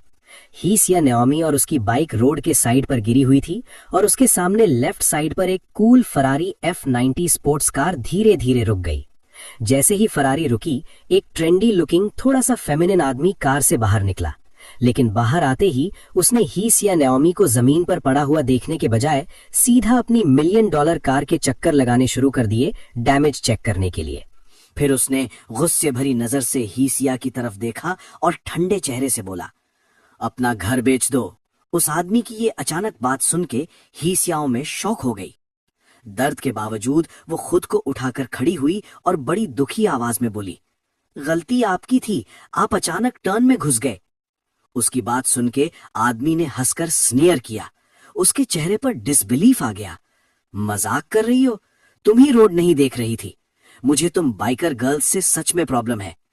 पता है तुम्हारी इस बकवास बाइक का स्क्रैच का कितना कॉस्ट आता है? वो आदमी हाथ बांधकर ही सियाओ मे को ऊपर से नीचे तक देख रहा था। ही सियाओ मे को भी समझ आ गया कि वो राइड करते वक्त लाइव स्ट्रीम में बिजी थी। अगर पुलिस आई तो शायद उसे ही पे करना पड़े। उसने अपने होंठ दबाए और बोला, ठीक है, मैं आपकी कार का डैमेज पे करूंगी, लेकिन आपको मेरी बाइक का भी पे करना होगा। बोलते हुए उसने अपनी बाइक की तरफ देखा। टकराव में सिर्फ फरारी पर स्क्रैच नहीं आया था, उसकी बाइक का फेयरिंग बुरी तरह डैमेज हो गया था। अगर वो फेयरिंग इम्पैक्ट एब्जॉर्ब नहीं करता तो उसकी लेग सिर्फ एक छोटी सी चोट से ज्यादा सीरियस इंजरी होती। ठीक है, जैसे तुम चाहो। मेरा टाइम बहुत वैल्यूएबल है, मैं तुम पर वेस्ट नहीं करना चाहता। मुझे 5 मिलियन दे दो और तुम्हारी बाइक के लिए 3,000 काफी है। लिन ने हाथ हिलाकर इम्पेशेंट टोन में कहा। यह सुन के ही सियाओ में बिल्कुल जम सी गई। 5 मिलियन? भाई, क्या तुम हाईवे रॉबर हो? लीन ने उसकी शॉक्ड शक्ल देखकर फिर से हंसी उड़ा दी। 5 मिलियन महंगा लग रहा है? अगर अफोर्ड नहीं कर सकती तो अपनी लाइफ पे रिफ्लेक्ट करो। इतने सालों में क्या किया तुमने? सैलरी बढ़ी या नहीं? बाद में रियलाइज मत करना कि तुम लूजर हो। छोड़ो, मैं पुलिस को कॉल करता हूं। ये कहकर ली जान ने फोन निकालना शुरू किया। ये देखकर ही सियाओमे ने दांत भींच लिए। सिर्फ तुम कह रहे हो तो 5 मिलियन हो गया। मैंने भी स्पोर्ट्स कार्स देखी हैं। अगर तुम पूरी कार रीपेंट कराओ और रिपेयर कराओ तो मैक्स 2 लाख लगेंगे। मैं इतना पे कर सकती हूँ, लेकिन तुम्हें मेरी बाइक भी रिपेयर करनी होगी। और क्लियरली बोल रही हूँ, मुझे पैसे नहीं चाहिए। मुझे मेरी बाइक वैसी ही चाहिए जैसे पहले थी। बोलते बोलते उसकी आंखों में दर्द साफ दिख रहा था। शेनफे ने जो बाइक दी थी, अब वो उससे सच में प्यार करने लगी थी। अब उसका आउटर शेल टूट गया था, शेप भी खराब हो गई थी। ये देखकर उसका दिल टूट रहा था। लीन ने फिर से घमंड से कहा, मेरी Ferrari F90 one of a kind है। मिस्टर मॉन्जोन ने पर्सनली डिजाइन की है। और तुम्हारी ये बकवास बाइक, तुम एक्सपेक्ट करती हो कि मैं किसी को ढूंढ के इसे रिपेयर करवाऊं? मेरे पास इतना टाइम नहीं है। मैं 1 घंटे में तुम्हारी बाइक से ज्यादा कमा लेता हूं। ये लो 100,000। इससे तुम्हारी घटिया बाइक कवर हो जाएगी, राइट? वैसे भी ये बाइक इतनी अगली है, देखकर ही घिन आती है। 1 सेकंड और देखो तो आंखें गंदी हो जाती हैं। अब जब मैंने इसे खरीद लिया है तो डिसाइड भी मैं ही करूंगा इसका क्या करना है। अरु, इसे तोड़ दो। लीन ने बैंक कार्ड जमीन पर फेंका और पास खड़े एक बड़े से बॉडीगार्ड टाइप आदमी की तरफ देखा। लाइव स्ट्रीम के व्यूअर्स ने भी नोटिस नहीं किया था कि लिन की कार से एक और आदमी भी उतर चुका था। जैसे ही उस बॉडीगार्ड टाइप आदमी अरु ने लिन का ऑर्डर सुना, उसने तुरंत अपनी स्लीव्स चढ़ाई और सीधा लिटिल ही की बाइक की तरफ चल पड़ा। रास्ते में उसने जमीन से एक ईंट यानी कि ब्रिक भी उठा ली। साफ लग रहा था कि वो सच में लिन की बात मानकर बाइक को टुकड़े टुकड़े करने वाला है। उस बड़े आदमी के हाथ में ईंट देखकर लिटिल ही डर गई, लेकिन वो चुपचाप अपनी प्यारी बाइक को टूटते हुए नहीं देख सकती थी। स्टॉप, मत करो, मेरी बाइक को हाथ मत लगाओ। लिटिल ही हिम्मत करके उसके सामने खड़ी हो गई, लेकिन उसने उसकी तरफ देखा तक नहीं, सीधा उसे जोर से साइड में धक्का दे दिया। वो आदमी ईंट उठाकर बाइक पर मारने ही वाला था। लिटिल ही पैनिक हो गई, उसकी आंखों से आंसू बहने लगे। मुझे तुम्हारे पैसे नहीं चाहिए, प्लीज मेरी बाइक मत तोड़ो। जैसे ही ईंट बाइक पर गिरने वाली थी, अचानक एक जोर का धड़ की आवाज आई। लिटिल ही ने तुरंत ऊपर देखा। उसका खूबसूरत चेहरा अभी भी आंसुओं से भरा हुआ था और वो शॉक में जम सी गई। कुछ फॉरेन लोग सूट्स में अचानक वहां अपीयर हो गए थे। उन्होंने सीधा बॉडीगार्ड को जोर से धक्का दिया, इतना कि वो 7-8 मीटर दूर जा गिरा। लिटिल ही अभी तक समझ ही नहीं पाई थी क्या हुआ। तभी एक सफेद बालों वाला फॉरेन बुढ़ा आदमी दौड़ते हुए आया। वो सीधा लिटिल ही के पास गया, उसकी बाइक के पास घुटनों पर बैठ गया और उसके चेहरे पर एक्सट्रीम दुख दिख रहा था। ओह गॉड, ये किसने किया? जो भी है, मैं जीसस से दुआ करूंगा कि उसे सजा मिले, सजा मिले। वो बुढ़ा आदमी बोलते बोलते सच में रो पड़ गया, आंसू पोंछने लगा। अब सिर्फ लिटिल ही शॉक में नहीं थी, बल्कि पास खड़ा लिंग जी भी कंफ्यूज हो गया। लेकिन उन फॉरेन लोगों को देखकर उसकी हिम्मत नहीं हुई एटीट्यूड दिखाने की। तुम लोग कौन हो? उसने धीरे से पूछा। बुढ़े आदमी ने उसे इग्नोर कर दिया, जैसे उसकी बात का कोई मतलब ही नहीं हो। वो फिर लिटिल ही की तरफ मुड़ा और एक्साइटमेंट के साथ बोला, एस्टीम्ड मिस, मैं क्राइसलर ग्रुप चाइना डिवीजन का चीफ हेड हूँ, मुड़ा। 20 मिनट पहले हमारी कंपनी की इंफॉर्मेशन टीम ने मिस्टर जिंगपिंग को लोकेट किया। उनसे बात करने के बाद हमें पता चला कि जो बाइक 600 किलोमीटर पर आवर से ज्यादा स्पीड हिट कर सकती है, वो आपकी है। अब मैं क्राइसलर ग्रुप की तरफ से आपको ग्रीट करता हूं और होप करता हूं कि आप ये इनक्रेडिबल बाइक हमें ट्रांसफर कर देंगी। ऑफ कोर्स आप टेंशन मत लीजिए, हम आपको ऐसा प्राइस देंगे जिससे आप खुश हो जाएंगी। मुडा की चमकती हुई आंखें और उसका फ्लुएंट चाइनीज बोलना देखकर लिटिल ही और भी शॉक हो गई। और जो लोग लाइव स्ट्रीम देख रहे थे, उनके लिए तो ये सब नेक्स्ट लेवल था। 1 सेकंड के लिए साइलेंस, फिर पूरा चैट एक्सप्लोड हो गया। भाई, मैंने सही सुना? ये फॉरेन बुढ़ा कह रहा है कि ट्रेन चेज वाली बाइक इसी लड़की की है। वही बाइक जिसके बारे में सब बात कर रहे हैं, जो बाइक कम्युनिटी में लेजेंड बन चुकी है। पर सब तो कह रहे थे ये सिर्फ मार्केटिंग स्टंट है। भाई, मुझे कोई थप्पड़ मारो, लग रहा है मैं सपना देख रहा हूँ। जब मुडा ने देखा कि लिटिल ही अभी भी शॉक में खड़ी है, तो उसने ठंडी नजर से लिन की तरफ देखा। उसने हल्का सा हाथ हिलाया और उसके साथ खड़े बड़े फॉरेन सिक्योरिटी गार्ड्स सीधा लिन की तरफ बढ़ने लगे। उन्हें अपनी तरफ आते देखकर लिन का गला सूख गया। उसने जोर से निगला और हकलाते हुए बोला, क्या कर रहे हो तुम लोग? ये कानून का देश है, किसी को मारना क्राइम है। लेकिन लिन अपनी बात पूरी करता उससे पहले ही एक और जोर का धड़ सुनाई दिया। पता चला कि वो फॉरेन बॉडीगार्ड्स उस पर अटैक करने नहीं आए थे, बल्कि उसके पास से सीधा निकल गए और अपनी बटॉन्स निकालकर उसकी $multi-million स्पोर्ट्स कार को तोड़ना शुरू कर दिया। एक के बाद एक वार, लोहे और ग्लास के टूटने की आवाज हवा में गूंज उठी। कुछ ही सेकंड्स में लिन की चमकती हुई फरारी पूरी तरह से बर्बाद हो गई। ये सीन देखकर लिन की आंख फड़कने लगी, लेकिन उन बॉडीगार्ड्स के सामने उसकी हिम्मत नहीं हुई कुछ बोलने की। थोड़ी दूर खड़ी लिटिल ही भी अब शॉक से बाहर आई। ये सब देखकर वो जल्दी से बोली, अंकल मुडा, मैंने कब कहा कि मैं आपको बाइक बेचना चाहती हूँ? उसे लगा मुडा उसकी हेल्प कर रहा है, लेकिन मुडा ने सिर हिलाकर शांत आवाज में कहा, एस्टीम्ड लेडी, इसका लेना देना इस बात से नहीं है कि आप बाइक बेचेंगी या नहीं। इस आदमी ने ह्यूमैनिटी के लिए एक गिफ्ट को डैमेज किया है और मैं इसका बदला लूंगा। क्या परफेक्ट मोटरसाइकिल थी, और इस बेवकूफ की वजह से अब इसमें फ्लॉ आ गया है। फिर उसने ठंडी नजर से लिन की तरफ देखा और बोला, तुम्हारी बाइक अब टोटल लॉस है। बाद में हमारी कंपनी तुम्हें एक नई बाइक देगी, बिल्कुल सेम। लेकिन तुमने जो किया है उसके लिए हमारा क्राइसलर ग्रुप इस लेडी की तरफ से तुम पर लीगल एक्शन लेगा। अगर बाइक का शेल रिपेयर हो गया तो ठीक, वरना तुम्हें सबसे सीरियस लीगल कॉन्सिक्वेंसेस फेस करने पड़ेंगे।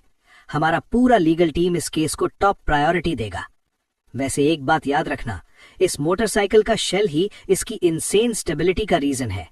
ऐसी टेक्नोलॉजी दुनिया में कहीं और एग्जिस्ट नहीं करती। मुडा के हर शब्द भारी पड़ रहे थे, पूरे सीन में गूंज रहे थे। लिन बिल्कुल स्टन्ड हो गया। एक इंटरनेशनल कंपनी के लीगल डिपार्टमेंट का सामना करने का सोचकर ही उसका शरीर कांपने लगा। ऑनलाइन व्यूअर्स को भी अब सब समझ आ गया, मुडा ने लिटिल ही के लिए स्टैंड क्यों लिया। सब कुछ उस बाइक की वजह से था जो शेनफे ने बनाई थी। लिटिल ही ने हल्का सा झुककर कहा, अंकल मुडा, थैंक यू सो मच, लेकिन मैं बाइक आपको बेच नहीं सकती।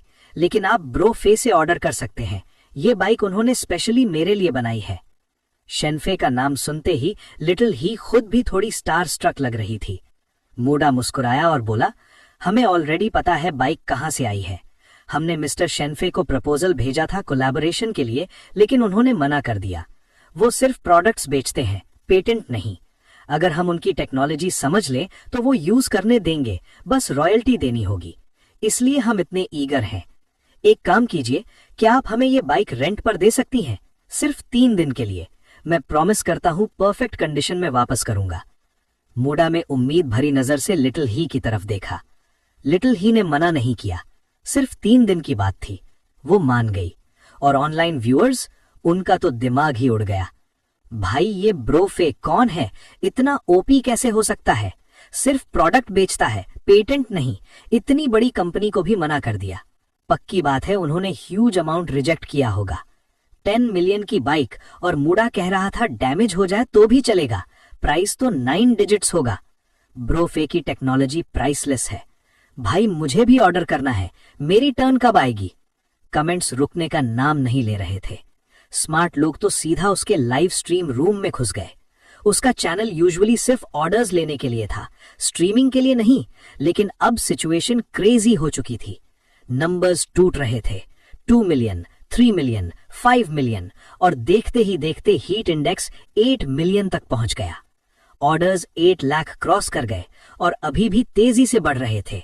सबसे शॉकिंग बात, प्राइसेस। टॉप 10 ऑर्डर्स में सबसे लोएस्ट प्राइस भी 1 मिलियन से ऊपर जा चुका था।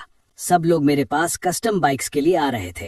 टॉप 5 ऑर्डर्स तो बड़े बड़े मोटरसाइकिल मैन्युफैक्चरर्स के थे और उनकी ऑफर की हुई प्राइसेस ऑलरेडी 3 मिलियन तक पहुंच चुकी थी। साफ था कि सबका इंटेंशन सेम है, क्राइसलर ग्रुप की तरह। वो मेरी बनाई हुई बाइक खरीदना चाहते थे ताकि उसकी टेक्नोलॉजी को स्टडी कर सके, लेकिन सब डिसअपॉइंटेड थे क्योंकि अब तक मैंने एक भी ऑर्डर एक्सेप्ट नहीं किया था। लाइव स्ट्रीम चैट में हजारों व्यूअर्स और मोटरसाइकिल कंपनीज बस वेट कर रहे थे कि मैं कोई एक ऑर्डर चूज करूं, लेकिन कुछ घंटों बाद भी मैंने कोई मूव नहीं किया। ऐसा लग रहा था जैसे मैं स्ट्रीम को इग्नोर कर रहा हूं। इस वजह से बाइक फैंस रेस्टलेस हो गए और सब सीधा क्राइसलर ग्रुप के ऑफिशियल साइट पर पहुंच गए। आखिरकार उनके पास ही अभी एक शिनफे मोटरसाइकिल थी और अगर मैं ऑर्डर लेता भी तो मैक्सिमम एक ही लेता, लेकिन अगर क्राइसलर वहां ब्रेक थ्रू कर लेता तो गेम चेंज हो जाता। शायद जल्द ही सब लोग शिनफे की बाइक्स चला रहे होते। हे ओल्ड कू, शिनफे की टेक समझ आई या नहीं? हम बस वेट कर रहे हैं, तुम एक बना दो। अगर तुम सेम बाइक बना दोगे हम सब तुमसे खरीदेंगे। ओल्ड सी, प्लीज हमारा मोटरसाइकिल ड्रीम पूरा कर दो, सब तुम पर डिपेंड है। Kawasaki heavy industries, Chrysler group, तुम लोग कर पाओगे या नहीं? अगर नहीं तो बाइक हमें दे दो स्टडी करने के लिए। सुजुकी मोटर कॉर्पोरेशन भी कह रहा है अगर तुमसे नहीं हो रहा तो किसी और को ट्राई करने दो, ऐसे होल्ड करके मत बैठो। क्राइसलर के ऑफिशियल साइट के मैसेज बोर्ड पर लिटरली आग लगी हुई थी। सिर्फ नॉर्मल फैंस ही नहीं, बड़े बड़े मोटरसाइकिल मैन्युफैक्चरर्स भी प्रेशर डाल रहे थे और इतने प्रेशर के बाद क्राइसलर ग्रुप ने जल्द ही ऑफिशियल रिस्पॉन्स दे दिया। उन्होंने डिटेल्ड टेस्टिंग के बाद कहा कि मिस्टर शिनफे के कस्टम बाइक के कुछ टेक्निकल एस्पेक्ट्स पर हम अभी ब्रेक थ्रू नहीं कर पाए हैं, मिनिमम 3 साल लगेंगे। दूसरी बात, टेस्टिंग के बाद हमें पता चला कि इस बाइक की टॉप स्पीड सिर्फ 600 किलोमीटर पर आवर नहीं है, बल्कि ये 798 किलोमीटर पर आवर तक पहुंच सकती है, लगभग 800 किलोमीटर पर आवर। ये भी इसलिए क्योंकि मिस्टर शिनफे ने बेस्ट मटेरियल्स तक यूज नहीं किए। कुछ कंपोनेंट्स में उन्होंने जानबूझकर कॉम्प्रोमाइज किया। अगर वो फुल पोटेंशियल पे बनाते तो ये bike 800 kilometre per hour easily cross कर जाती। आखिर में क्राइसलर बोर्ड ने यूनानिमसली डिसाइड किया है कि हम मिस्टर शिनफे को अनलिमिटेड फ्यूचर कोलैबोरेशन के लिए इनवाइट करते हैं। वो मोटरसाइकिल वर्ल्ड का फ्यूचर और होप है। मोटरसाइकिल्स उनकी वजह से फ्लरिश करेंगी। क्राइसलर ग्रुप का ये स्टेटमेंट इतना हैवी था जैसे शांत लेक में एक बड़ा पत्थर फेंका गया हो। हर तरफ शॉक की लहर फैल गई। सिर्फ ऑनलाइन क्राउड ही नहीं, बड़े बड़े मोटरसाइकिल मैन्युफैक्चरर्स भी चुप हो गए। सब हिल गए थे। 600 तो टॉप स्पीड भी नहीं है, 800 किलोमीटर पर आवर कोई प्रॉब्लम ही नहीं। ये मोटरसाइकिल नहीं, ये तो ग्राउंड जेट है।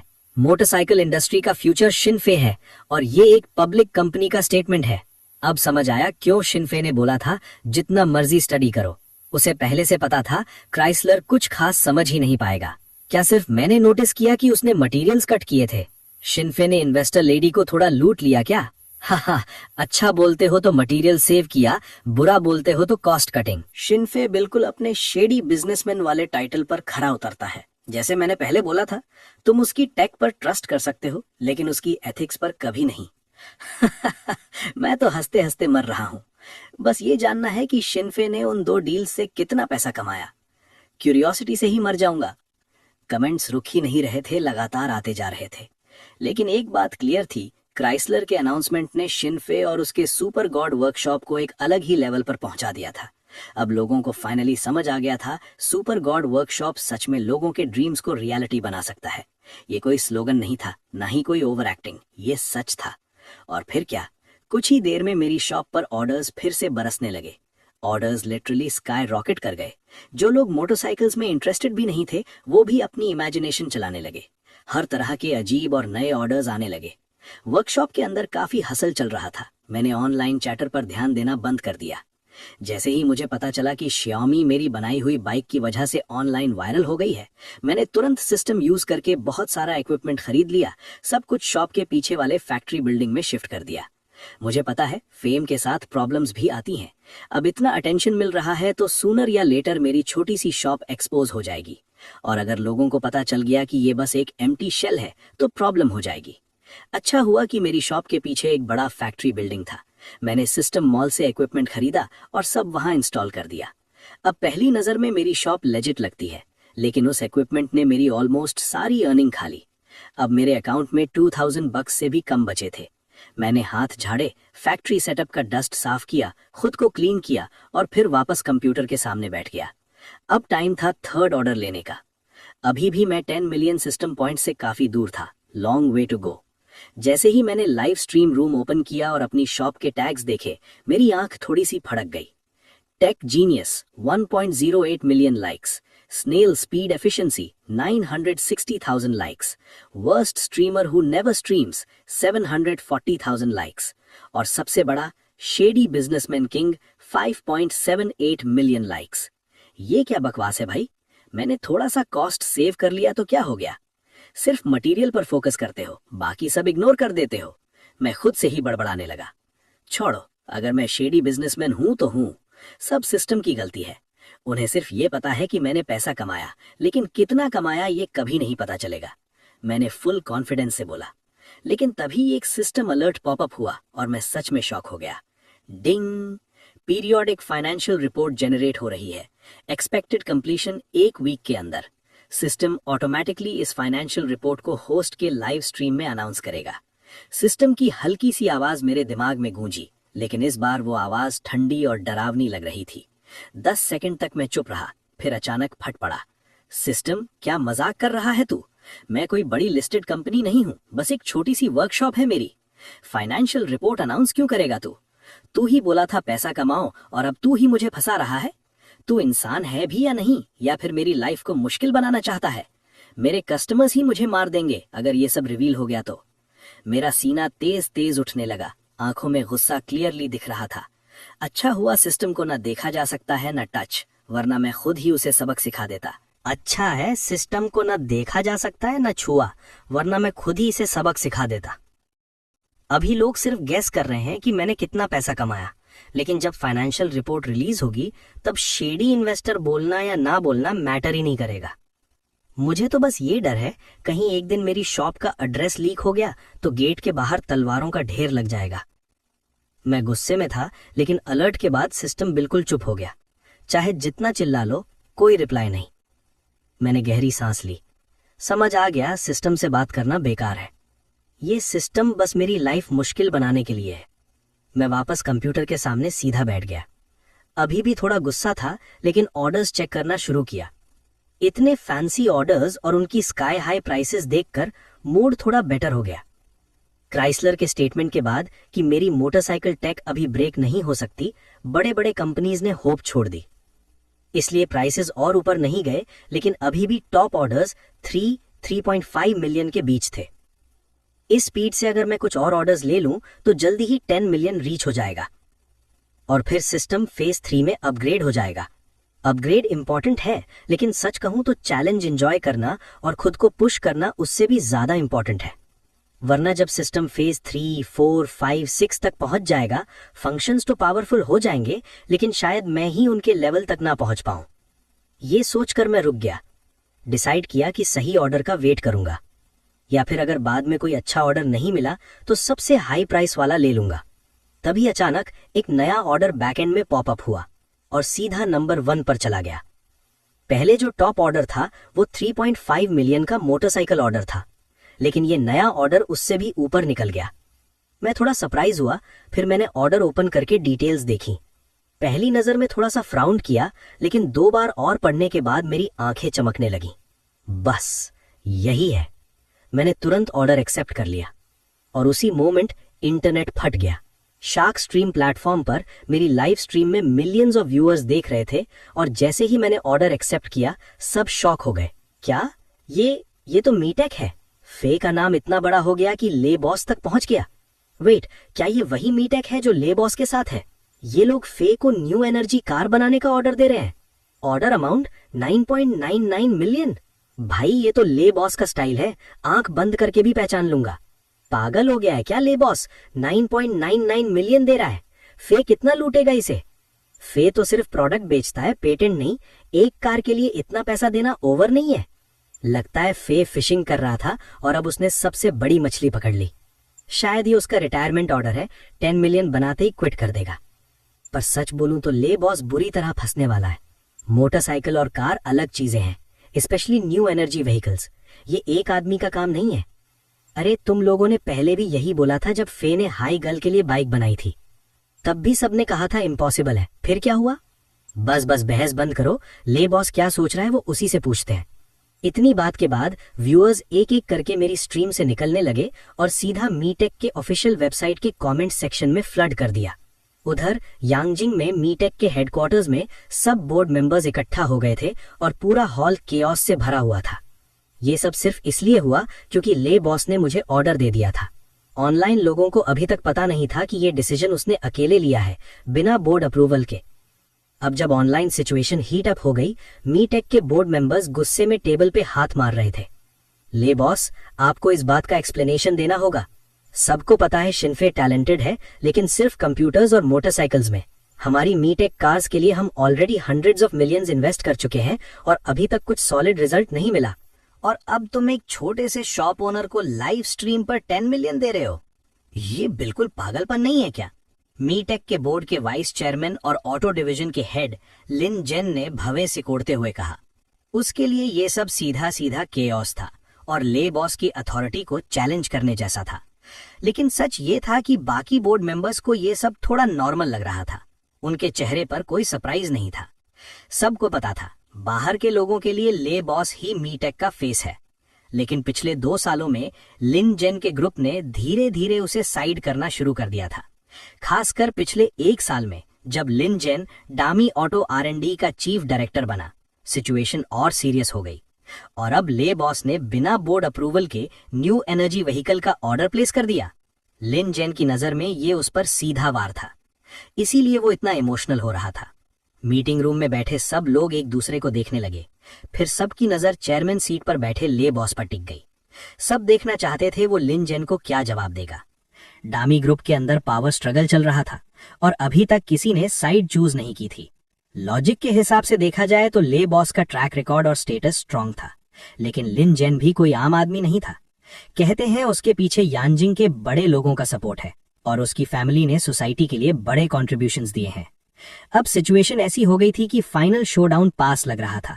अब देखना ये था ले बॉस फिर से पूरी पावर ले लेगा या लिन जेन उसे कंप्लीटली हरा देगा।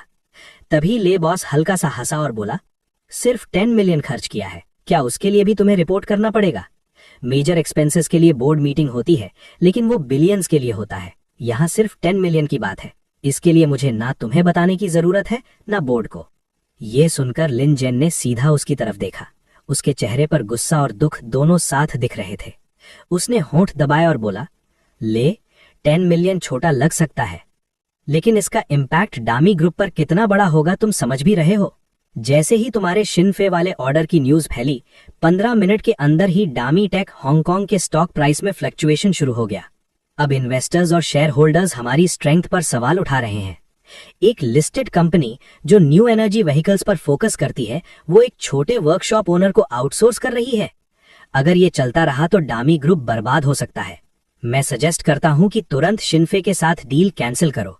तुम खुद पर्सनली क्लैरिफाई करो कि ये सब मिसअंडरस्टैंडिंग थी। साथ ही डामी ऑटो में इन्वेस्टमेंट बढ़ाओ ताकि इन्वेस्टर्स को कॉन्फिडेंस मिले कि हम सीरियस हैं। लिन जेन बोलते बोलते और पैशनेट होता गया। ऐसा लग रहा था जैसे वही सिर्फ कंपनी के फ्यूचर के बारे में सोच रहा हो। लेकिन उसकी बात सुनने के बाद ले बॉस हंस पड़ा और इस बार उसकी स्माइल पहले से भी ज्यादा गहरी थी। सब लोग जरा देखो, डायरेक्टर लिन एक्टिंग तो कमाल की करता है। सच बोलूं लिन, तुम्हें मूवीज में होना चाहिए, पक्का अवार्ड विनिंग एक्टर बन जाओगे। ले बॉस अभी भी मुस्कुरा रहा था, लेकिन उसकी बातें सीधा लिन जेन के मुंह पर थप्पड़ की तरह लगी। मीटिंग रूम एकदम से बिल्कुल चुप हो गया। कुछ डायरेक्टर्स ने ले बॉस की तरफ देखा, बिना वजह ही उनके अंदर हल्का सा डर आ गया। उस पल उन्हें याद आया उनके सामने कौन खड़ा है। ले बॉस, जो स्टार्ट से ही पीक पर था, उसका सबसे बुरा फेज भी 4 बिलियन का था, जबकि उसके सेम एरा के दूसरे लोग अभी तक स्ट्रगल कर रहे थे। रूम में हर छोटी सी रिएक्शन लिन जेन की नजर से बच नहीं रही थी। ले बॉस के तीखे शब्द उसके कानों में गूंज रहे थे और उसका चेहरा बिल्कुल काला पड़ गया। ले, इसका क्या मतलब है? क्या तुम मुझे इंसल्ट कर रहे हो? लिन जेन ने धीमी लेकिन भारी आवाज में कहा, जो रूम की दीवारों से टकराकर घूम गई। ले बॉस ने धीरे से अपनी स्माइल हटा दी। तो तुम कह रहे हो मेरा डिसीजन स्टॉक प्राइस को हिला रहा है? एक बात बताओ, अगर हम दामी मोटर्स में पैसे डालते ही रहे और रिजल्ट 0 आए तो क्या उससे स्टॉक स्टेबल रहेगा? 1 साल हो गया लिन जेन, अब मेरी पेशेंस खत्म हो चुकी है। तुम कह रहे हो मैं तुम्हारी रिस्पेक्ट नहीं करता, लेकिन क्या तुम खुद उस लायक हो? इस बार ले बॉस की नजर ठंडी और तीखी थी, बिल्कुल अलग, ऑलमोस्ट डरावनी। ये वो यूजुअल काम और काइंड इंसान नहीं लग रहा था, ये कोई और ही था। ये सुनकर लिन जेन चुप हो गया। कुछ सेकंड्स के बाद उसने धीरे से सिर उठाया। ठीक है, अगर तुम ऐसे देखते हो तो फिर एक बेट लगाते हैं। मुझे 3 दिन दो। अगर मैं दामी मोटर्स की पहली S7 कार लॉन्च नहीं कर पाया तो मैं अपना पोस्ट छोड़ दूंगा बिना किसी शर्त के, लेकिन अगर मैं कर गया तो तुम एग्जीक्यूटिव डायरेक्टर की पोजीशन छोड़ दोगे। डेयर हो एक्सेप्ट करने के लिए? ये सुनते ही मीटिंग रूम में हंगामा मच गया। सब डायरेक्टर्स शॉक हो गए। उन्हें लगा था टेंशन होगी, लेकिन इतनी एक्सट्रीम बात होगी ये किसी ने नहीं सोचा था। डायरेक्टर लिन, सोच लो, काम डाउन। ले बॉस, प्लीज गुस्सा मत लो। सब लोग बीच बचाव करने लगे, लेकिन लिन जेन ने किसी की नहीं सुनी। उसकी नजर सीधा ले बॉस पर थी, जैसे एंड तक लड़ने के लिए रेडी हो। तभी ले बॉस एकदम से फिर काम हो गया। वो कुर्सी पर पीछे टिक गया और एक फाइल टेबल पर फेंक दी। अगर बेट लगानी है तो बड़ी लगाते हैं। 3 दिन बाद बाशन स्क्वायर पर दामी मोटर्स का लॉन्च इवेंट होगा। तुम अपनी S7 लेकर आना, मैं वो कार लाऊंगा जो फे ने बनाई है। फिर देखते हैं कौन जीतता है। अगर तुम जीत गए तो मैं सिर्फ अपनी पोजीशन नहीं छोड़ूंगा, मैं अपने सारे दामी शेयर्स भी बेच दूंगा। लेकिन अगर तुम हारे तो तुम्हें दामी ग्रुप में नहीं रहोगे, तुम्हें अपने सारे शेयर्स बेचने पड़ेंगे। ले बॉस ने आवाज नहीं उठाई, लेकिन उसका हर एक शब्द बिजली की तरह गूंज रहा था। रूम में किसी ने एक्सपेक्ट नहीं किया था कि वो इतनी बड़ी बेट पहले से लिखकर लाया होगा। सब डायरेक्टर्स एक दूसरे को देखने लगे। उन्हें लग रहा था ले बॉस पागल हो गया है। इस एग्रीमेंट को देखकर क्लियरली लिन जेन के पास अपर हैंड था। दामी मोटर्स 1 साल से डेवलप हो रही थी, उसमें ऑलरेडी ह्यूज इन्वेस्टमेंट लग चुका था, और यहाँ ले बॉस सिर्फ शिनफे और 9.99 मिलियन के साथ उसे चैलेंज कर रहा था। मतलब सीधा सीधा ले बॉस और शिनफे वर्सेस पूरा दामी ग्रुप। डायरेक्टर्स के चेहरे पर डिसबिलीव भी था और कहीं ना कहीं रिस्पेक्ट भी। उन्होंने कभी इमेजिन नहीं किया था कि कोई इतना बड़ा रिस्क लेने की हिम्मत करेगा। एक दिन ऐसा भी आएगा जब ले बॉस खुद आउटसाइडर बनकर उसी डामी के खिलाफ खड़ा होगा जो उसने खुद बनाई थी। लेकिन एक बात सब समझ रहे थे, चाहे ले बॉस जो कर रहा है वो उसके लिए सही हो या गलत, डामी ग्रुप के लिए वही बेस्ट है। क्योंकि एंड में चाहे जीत ले बॉस की हो या लिन जेन की, जीत तो डामी ग्रुप की ही होगी। उनकी ये फाइट चुपचाप खत्म हो जाएगी बिना किसी नुकसान के। ज्यादा लोगों को तो पता भी नहीं चलेगा कि अंदर क्या हुआ था। ये सब सोचकर मीटिंग रूम के हर डायरेक्टर की नजर ले बॉस पर गई और उनके दिल में उसके लिए रिस्पेक्ट और बढ़ गया। कम से कम एक इंसान के रूप में उसने सबका रिस्पेक्ट जीत लिया था। लेकिन बिजनेस की बात आए तो फिर भी सब आखिर में लिन जेन का ही सपोर्ट करने वाले थे, क्योंकि जब से ले बॉस ने बेट अग्रीमेंट निकाला था तब से किसी भी डायरेक्टर को यकीन नहीं था कि वो सिर्फ 3 मिलियन और 3 दिन में जीत सकता है। चाहे शिनफे कितना भी जीनियस क्यों ना हो, लोग उसे कितना भी हाइप करें, उन्हें नहीं लगता था कि वो इतने कम टाइम में एक ऐसी इलेक्ट्रिक कार बना सकता है जो सबको शॉक कर दे। ले, तुम अपने आप के साथ ऐसा क्यों कर रहे हो? हाँ, हमारे बीच डिफरेंसेस हैं, मैं मानता हूँ। मैं एग्जीक्यूटिव डायरेक्टर बनना चाहता हूँ, लेकिन मैंने कभी नहीं सोचा था कि तुम्हें कंप्लीटली हटा दूं। लिन जेन की नजर बार बार ले बॉस और टेबल पर पड़े अग्रीमेंट के बीच जा रही थी। वो क्लियरली हेजिटेट कर रहा था। ले बॉस का मूव उसे अंदर तक हिला चुका था। शुरू से ही जब वो शाओमी में आया था तब से उसे पता था ले बॉस कोई सिंपल ओपोनेंट नहीं है। बीजिंग के स्ट्रॉन्ग कनेक्शंस होने के बावजूद ले बॉस का बैकग्राउंड उसे हमेशा कॉशियस रखता था। सालों तक ले बॉस ने उसे हर मोड़ पर प्रेशर दिया, उसके पुराने दोस्त जो दूसरी कंपनीज में गए थे आज टॉप पोजीशंस पर हैं और वो खुद अभी तक बीच में ही अटका हुआ है। इस बार ले बॉस का ये बेट उसे ऐसा लग रहा था जैसे कोई टॉप पोजीशन पर होते हुए भी सब कुछ दांव पर लगा रहा हो, जैसे खुद जीतते जीतते सरेंडर कर दिया हो। लिन जेन के लिए ये समझना मुश्किल था। सोसाइटी बहुत फास्ट डेवलप हो रही है, अगला बड़ा ट्रेंड आ रहा है 3 साल में या 5 साल में। मैं नहीं चाहता कि तुम या मैं डैमी की ग्रोथ को रोक दें। मैं चाहता हूं कि 100 साल बाद भी डैमी इस एरा को लीड करे। तो जो हो रहा है वो होना ही था, बस थोड़ा जल्दी हो रहा है। लिन जेन की इतनी दिल से बोली हुई बात सुनकर ले बॉस का अग्रेसिव एटीट्यूड खत्म हो गया। रूम का टेंशन एक पल में गायब हो गया। लिन जेन 10 सेकंड तक चुप रहकर उसे देखता रहा, फिर हल्का सा झुक गया। मिस्टर ले, मैं आप जितना अच्छा नहीं हूं, लेकिन टेंशन मत लीजिए। डैमी मेरे हाथ में रहा तो मैं इसे और आगे ले जाऊंगा। फिर वो सीधा खड़ा हुआ, अग्रीमेंट उठाया और बिना हेजिटेशन के साइन कर दिया। साइन करते ही उसका चेहरा फिर से ठंडा हो गया। मिस्टर ले, मैं आपकी रिस्पेक्ट करता हूं, लेकिन इस बार आप जीत नहीं सकते। जब आपने शिनफे को ऑर्डर दिया उससे 2 घंटे पहले ही डैमी ऑटो ने एक मेजर ब्रेक थ्रू अचीव कर लिया था। 3 दिन में हम ईवी मार्केट के टॉप पर होंगे। बस वेट कीजिए, देख लीजिए। इतना कहकर लिन जेन मुड़ गया और रूम से बाहर निकल गया। बाकी डायरेक्टर्स ने एक पल हेजिटेट किया, फिर एक एक करके सब चले गए। कुछ ही देर में पूरा मीटिंग रूम खाली हो गया, सिर्फ ले बॉस अकेला रह गया। कुर्सी की हल्की सी आवाज आई और वो धीरे से उठकर विंडो के पास चला गया। फ्लोर टू सीलिंग ग्लास के सामने खड़े होके उसने नीचे शहर की भीड़ भरी जिंदगी देखी। काफी देर तक चुप रहने के बाद उसने धीरे से कहा, क्या मैं सच में हार जाऊंगा? वो सबसे कमाल का यंग टैलेंट है जो मैंने कभी देखा है। वो मुझे इतना फेमिलियर लगता है जैसे मेरा यंगर सेल्फ, लेकिन मुझे पता है कि वो मुझसे काफी बेटर है। जब लेबुस ने सब कुछ शिनफे पर बेट कर दिया, सबर्बन शॉप के अंदर मैं सुपर लैब में एंटर कर चुका था। ले का ऑर्डर मेरे लिए। नेटिजन्स पहले से इसके बारे में जानते थे। उन्हें पता था कि ये एक EV2 के लिए है, लेकिन स्पेसिफिक डिटेल्स सिर्फ मुझे ही पता थी। अभी लैब के फॉरेस्ट में खड़ा होके मैंने ले का लंबा 1000 वर्ड ऑर्डर याद किया और मुस्कुराए बिना नहीं रह सका। ऑर्डर की पहली लाइन में लेले ने मुझे प्रेशर फील न करने को कहा था। उसे पता था कि सिर्फ 3 दिन में एक eye catching new energy vehicle बनाना ऑलमोस्ट इम्पॉसिबल है। अगर मैं फेल भी हो गया तो वो पैसे वापस नहीं मांगेगा और ना ही मेरी फेलियर अनाउंस करेगा। ऑनेस्टली ले एक क्लास एक्ट है। जब मैंने ये वर्ड्स देखे तभी मुझे ये जॉब चाहिए थी और उसके ईवी के विजन को पढ़ने के बाद मैं कंप्लीटली इन हो गया।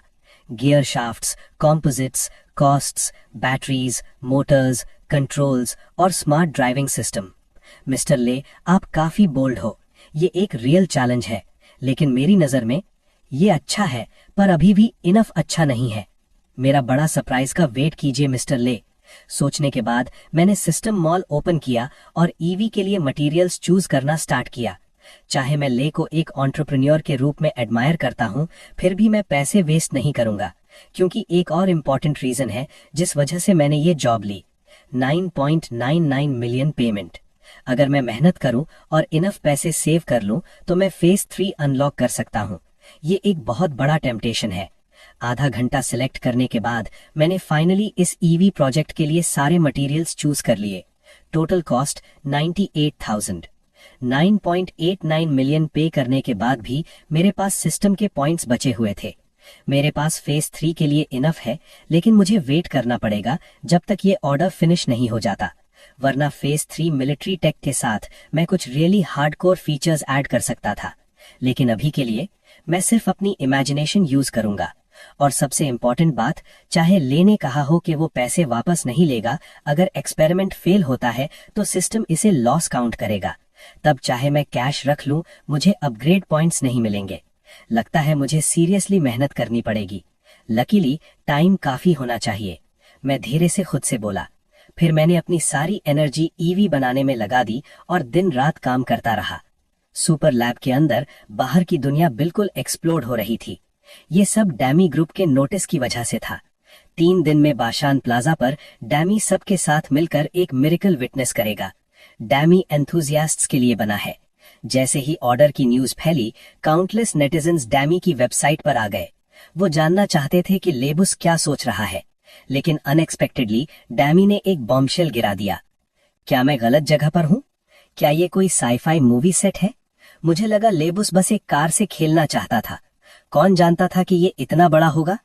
3 दिन, सिर्फ 3 दिन। ये मिरेकल के लिए बहुत फास्ट है जब से डैमी ने अनाउंस किया है। चलो बस वेट करते हैं, 3 दिन में रिजल्ट देखते हैं।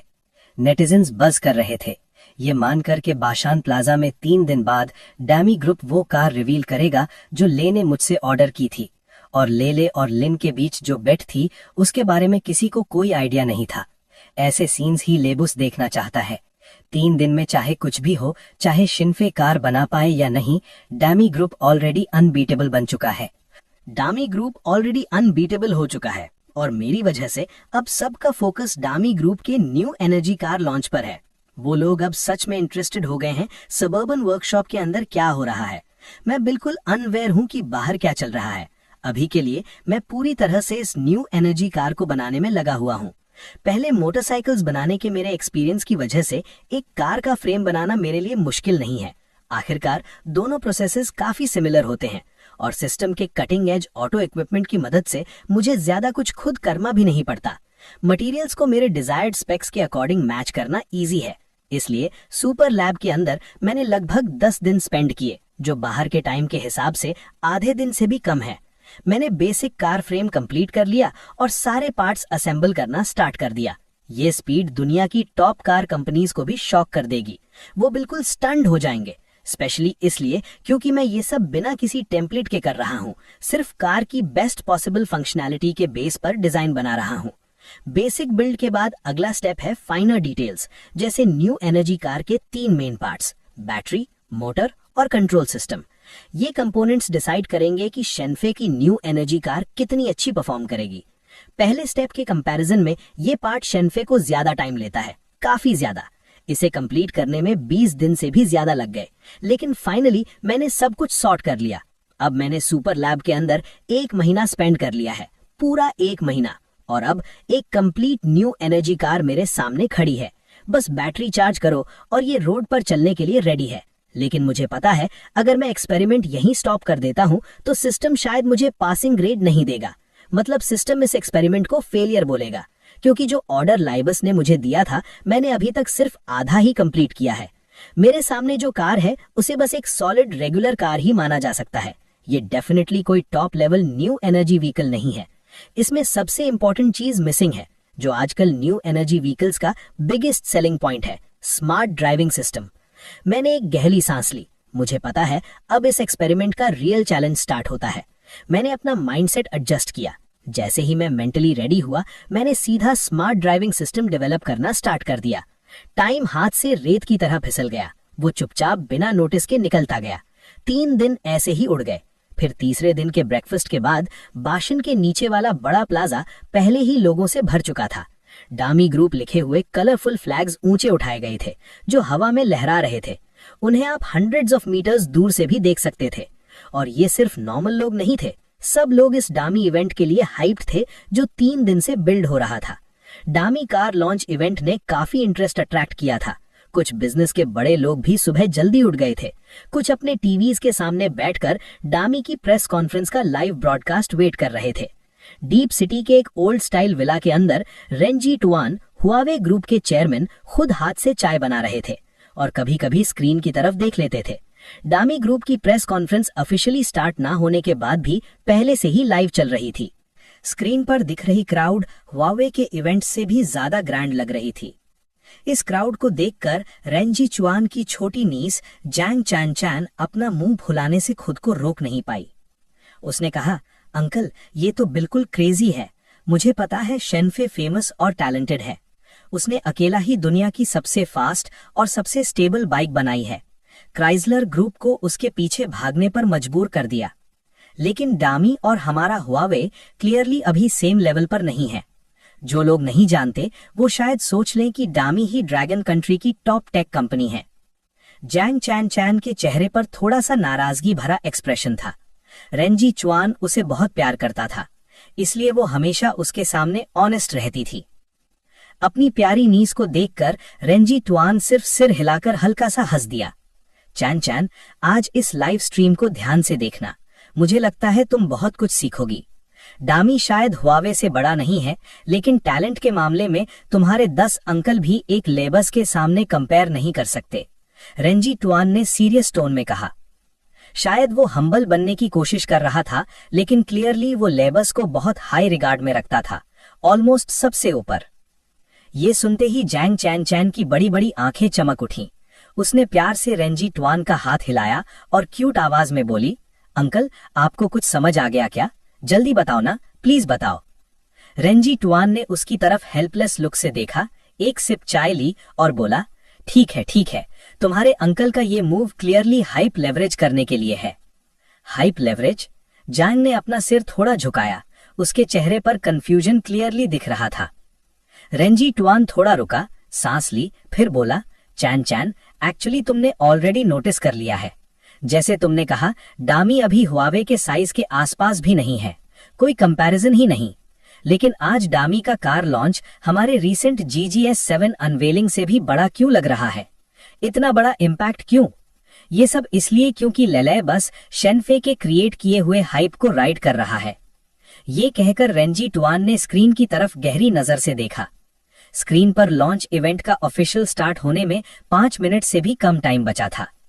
उसके पास बैठी जैंग चैन चैन की आंखें तुरंत वाइड हो गईं।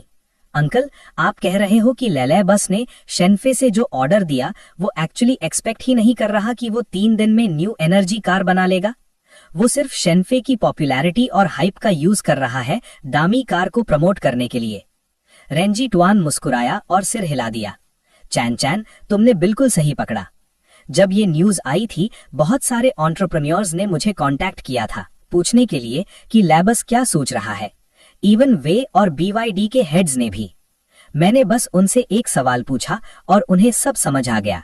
जब वो कार डेवलप करते हैं, कितना टाइम लगाते हैं और कितना पैसा इन्वेस्ट करते हैं।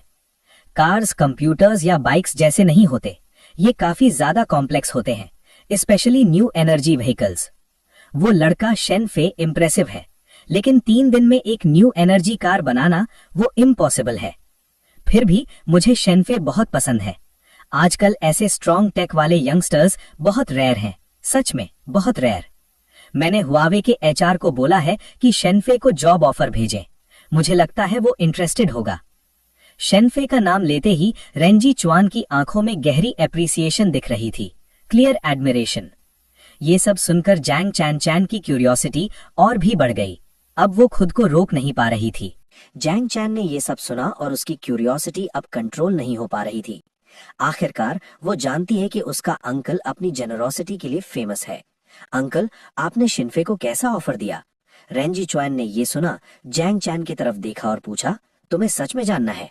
ऑफ कोर्स मुझे जानना है, जैंग चैन ने बिल्कुल चिड़िया की तरह जल्दी जल्दी सर हिलाते हुए कहा। रेंजी टुआन ने उसे ज्यादा सस्पेंस में नहीं रखा। जो ऑफर मैंने शिनफे को दिया है उसमें हुए का शेयर भी इंक्लूड है और कम से कम 300 मिलियन का एनुअल सैलरी और हर साल 4 साल तक सैलरी में कम से कम 10% का इंक्रीज भी होगा। ये बात सुनते ही जैंग चैन के चेहरे पर शॉक फ्रीज हो गया। उसने सोचा था रेंजी टुआन शिनफे को हाई प्राइस ऑफर करेगा, लेकिन इतना स्काई हाई होगा ये एक्सपेक्ट नहीं किया था। बाकी सब छोड़ो, सिर्फ 300 मिलियन सैलरी से ही एक पूरी टॉप टेक टैलेंट की टीम हायर हो सकती है, लगभग 30 लोगों का मिड साइज्ड ग्रुप। वो कुछ सेकंड्स तक बिल्कुल चुप रही, तभी डोर स्क्रीन पर डामी लॉन्च ऑफिशियली अनाउंस हो गया और जैंग चैन अपने शॉक से बाहर आई। वो और रेंजी टुआन दोनों ऊपर देखकर लाइव स्ट्रीम देखने लगे। धीरे से वो बोल पड़ी, अगर शेनफे अंधा नहीं है तो इतना बड़ा ऑफर वो कभी मना नहीं करेगा। डामी ग्रुप का कार लॉन्च ऑफिशियली स्टार्ट हो गया। एक ही वक्त में 5 मिलियन से ज्यादा व्यूअर्स लाइव स्ट्रीम में आ गए। चैट तुरंत कमेंट से फ्लड हो गया। लेकिन डामी स्ट्रीम के मैनेजर्स बैक एंड नंबर्स देखकर थोड़े स्टंड हो गए। एक तरफ हजारों मैसेजेस डामी के बारे में थे, लेकिन शिनफे का नाम लेने वाले मैसेजेस 70 या 80 हजार तक पहुंच गए थे। डामी ग्रुप के स्टाफ मेंटली प्रिपेयर्ड थे, फिर भी उन्होंने एक्सपेक्ट नहीं किया था कि जो लोग उनका न्यू एनर्जी कार लॉन्च देखने आए हैं उनमें से ज्यादातर लोग एक्चुअली शिनफे के लिए आए होंगे। लाइव स्ट्रीम के व्यूअर्स जहां सुपर हाइप्ड थे, वहीं दूसरी तरफ ले ऑलरेडी स्टेज पर आ चुका था। उसने पर्सनली ऑडियंस को ग्रीट किया और ब्रीफली अनाउंस किया कि इवेंट ऑफिशियली स्टार्ट हो गया है। उसके बाद ले ने स्पॉटलाइट लिन जेनिंग को दे दी। लिन जेनिंग माइक लेकर स्टेज के सेंटर पर आया और सीधा पॉइंट पर आ गया। मुझे पता है आप सब यहाँ क्यों आए हो, इसलिए मैं आपको वेट नहीं करवाऊंगा। अब चलिए आज के शो के स्टार को लेकर आते हैं। जैसे ही लिन जेनिंग ने ये कहा, सारे लाइव स्ट्रीम कैमरास तुरंत साइड की तरफ टर्न हो गए। एक स्लीक और खूबसूरत कार सामने आई, जिसे डामी ग्रुप का स्टाफ ड्राइव करते हुए सीधा स्टेज पर ला रहा था। लिन जेनिंग ने कार की तरफ देखा, उसकी आंखों में कॉन्फिडेंस और प्राइड क्लियरली दिख रहा था। जैसे ही कार स्टेज के सेंटर में आई, लिन जेनिंग ने माइक उठाया और उसके फीचर्स के बारे में बताना स्टार्ट किया। इंटीरियर से लेकर एक्सटीरियर तक, रेंज से लेकर हार्डवेयर स्पेक्स तक सब कुछ कवर किया। हर बार जब लिन जेनिंग पॉज लेता, ऑडियंस जोर जोर से तालियां बजाती। इंडस्ट्री के कई इनसाइडर्स उसका इंट्रोडक्शन सुनकर बार बार सर हिला रहे थे। उन्हें लगा कि इस कार के फीचर्स सच में स्टैंड आउट करते हैं। ये definitely current new energy cars में टॉप टियर में आती है। इस बीच ऑनलाइन देख रहे मिलियंस लोग बिल्कुल क्रेजी हो गए। एक बार के लिए ब्रो ने लेउसी के पैसे स्कैम नहीं किए। लगता है इस बार उन्होंने लुक्स और इंटीरियर पर सच में काम किया है। यिंग जियान ब्रो अब वो पहले वाला ब्रो नहीं रहा। मैं क्या कहूँ, कार सॉलिड है, लेकिन मुझे इतना वाव नहीं कर रही। बेसिकली बाकी न्यू एनर्जी व्हीकल्स जैसी ही लग रही है। ब्रो हमेशा कंप्यूटर्स और मोटरसाइकिल्स में बेटर था, कार्स में नहीं। सिर्फ 3 दिन मिले थे। ब्रो ने सिर्फ 3 दिन में लेउसी को ऐसी कार दे दी, यही काफी है। वेट, कुछ तो गलत लग रहा है। बिग स्क्रीन देखो गाइज, लगता है ये कार ब्रो ने बनाई ही नहीं। जब मिलियंस व्यूअर्स लाइव स्ट्रीम में चैट कर रहे थे, तभी उनके बीच डिबेट और भी तेज हो गई। तब स्टेज पर लगे ह्यूज एलईडी स्क्रीन फ्लिकर हुआ और अचानक लाइंस ऑफ टेक्स्ट और इमेजेस अपीयर हो गए। लिन जियानिंग ने नीचे बैठे लोगों की भीड़ की तरफ देखा, मुस्कुराया और बोला, सब लोग, दामी ग्रुप की तरफ से रिलीज की गई इस कार का नाम S7 है। मैंने दामी ग्रुप के कार डिवीजन को 300 दिन और रात तक लीड किया है। अपना दिल और जान लगाकर दामी की first generation new energy car develop की है। मुझे पता है इसमें कुछ फ्लॉज हो सकते हैं और ये आज के top tier new energy vehicles के लेवल तक नहीं पहुंची है, लेकिन मुझे उम्मीद है आप हमें थोड़ा टाइम देंगे। थोड़े टाइम में दामी कार्स आपको और भी बड़े सरप्राइजेस देगी। जैसे ही लिन जैनिंग ने अपनी बात खत्म की, ऑडियंस में कुछ लॉयल दामी फैंस तुरंत तालियां बजाने लगे। सिटी के एक विला में रिंजतवान लाइव स्ट्रीम देखते हुए ऐसे एक्सप्रेशन के साथ बोला जाए जैसे उसे सब समझ आ गया हो। चनियान, अब समझ आया? ये दामी S7 बस एवरेज है। इतना अटेंशन मिलना ही एक अचीवमेंट है। अगर ऐसे ही चलता रहा तो दामी कार्स शायद क्रेजी लेवल पर सेल ना करें, लेकिन कम से कम न्यू एनर्जी कार मार्केट में एंट्री तो ले ही लेंगे। तुम्हारे अंकल लेले सच में मार्केटिंग जीनियस है ना? अगर उसने शिन्फे का यूज करके इतना अटेंशन ग्रैब करने का आइडिया ना दिया होता तो दामी कार्स शायद इतना भी इम्पैक्ट नहीं बना पाती। शायद किसी को फर्क भी नहीं पड़ता। ठीक है, तुम देखते रहो, अंकल को कुछ काम है, मैं यहाँ नहीं रुकूंगा। जैसे ही रंजितवान ये बोल रहा था, वो उठकर जाने लगा, लेकिन तभी स्क्रीन से एक सवाल अचानक सुनाई दिया।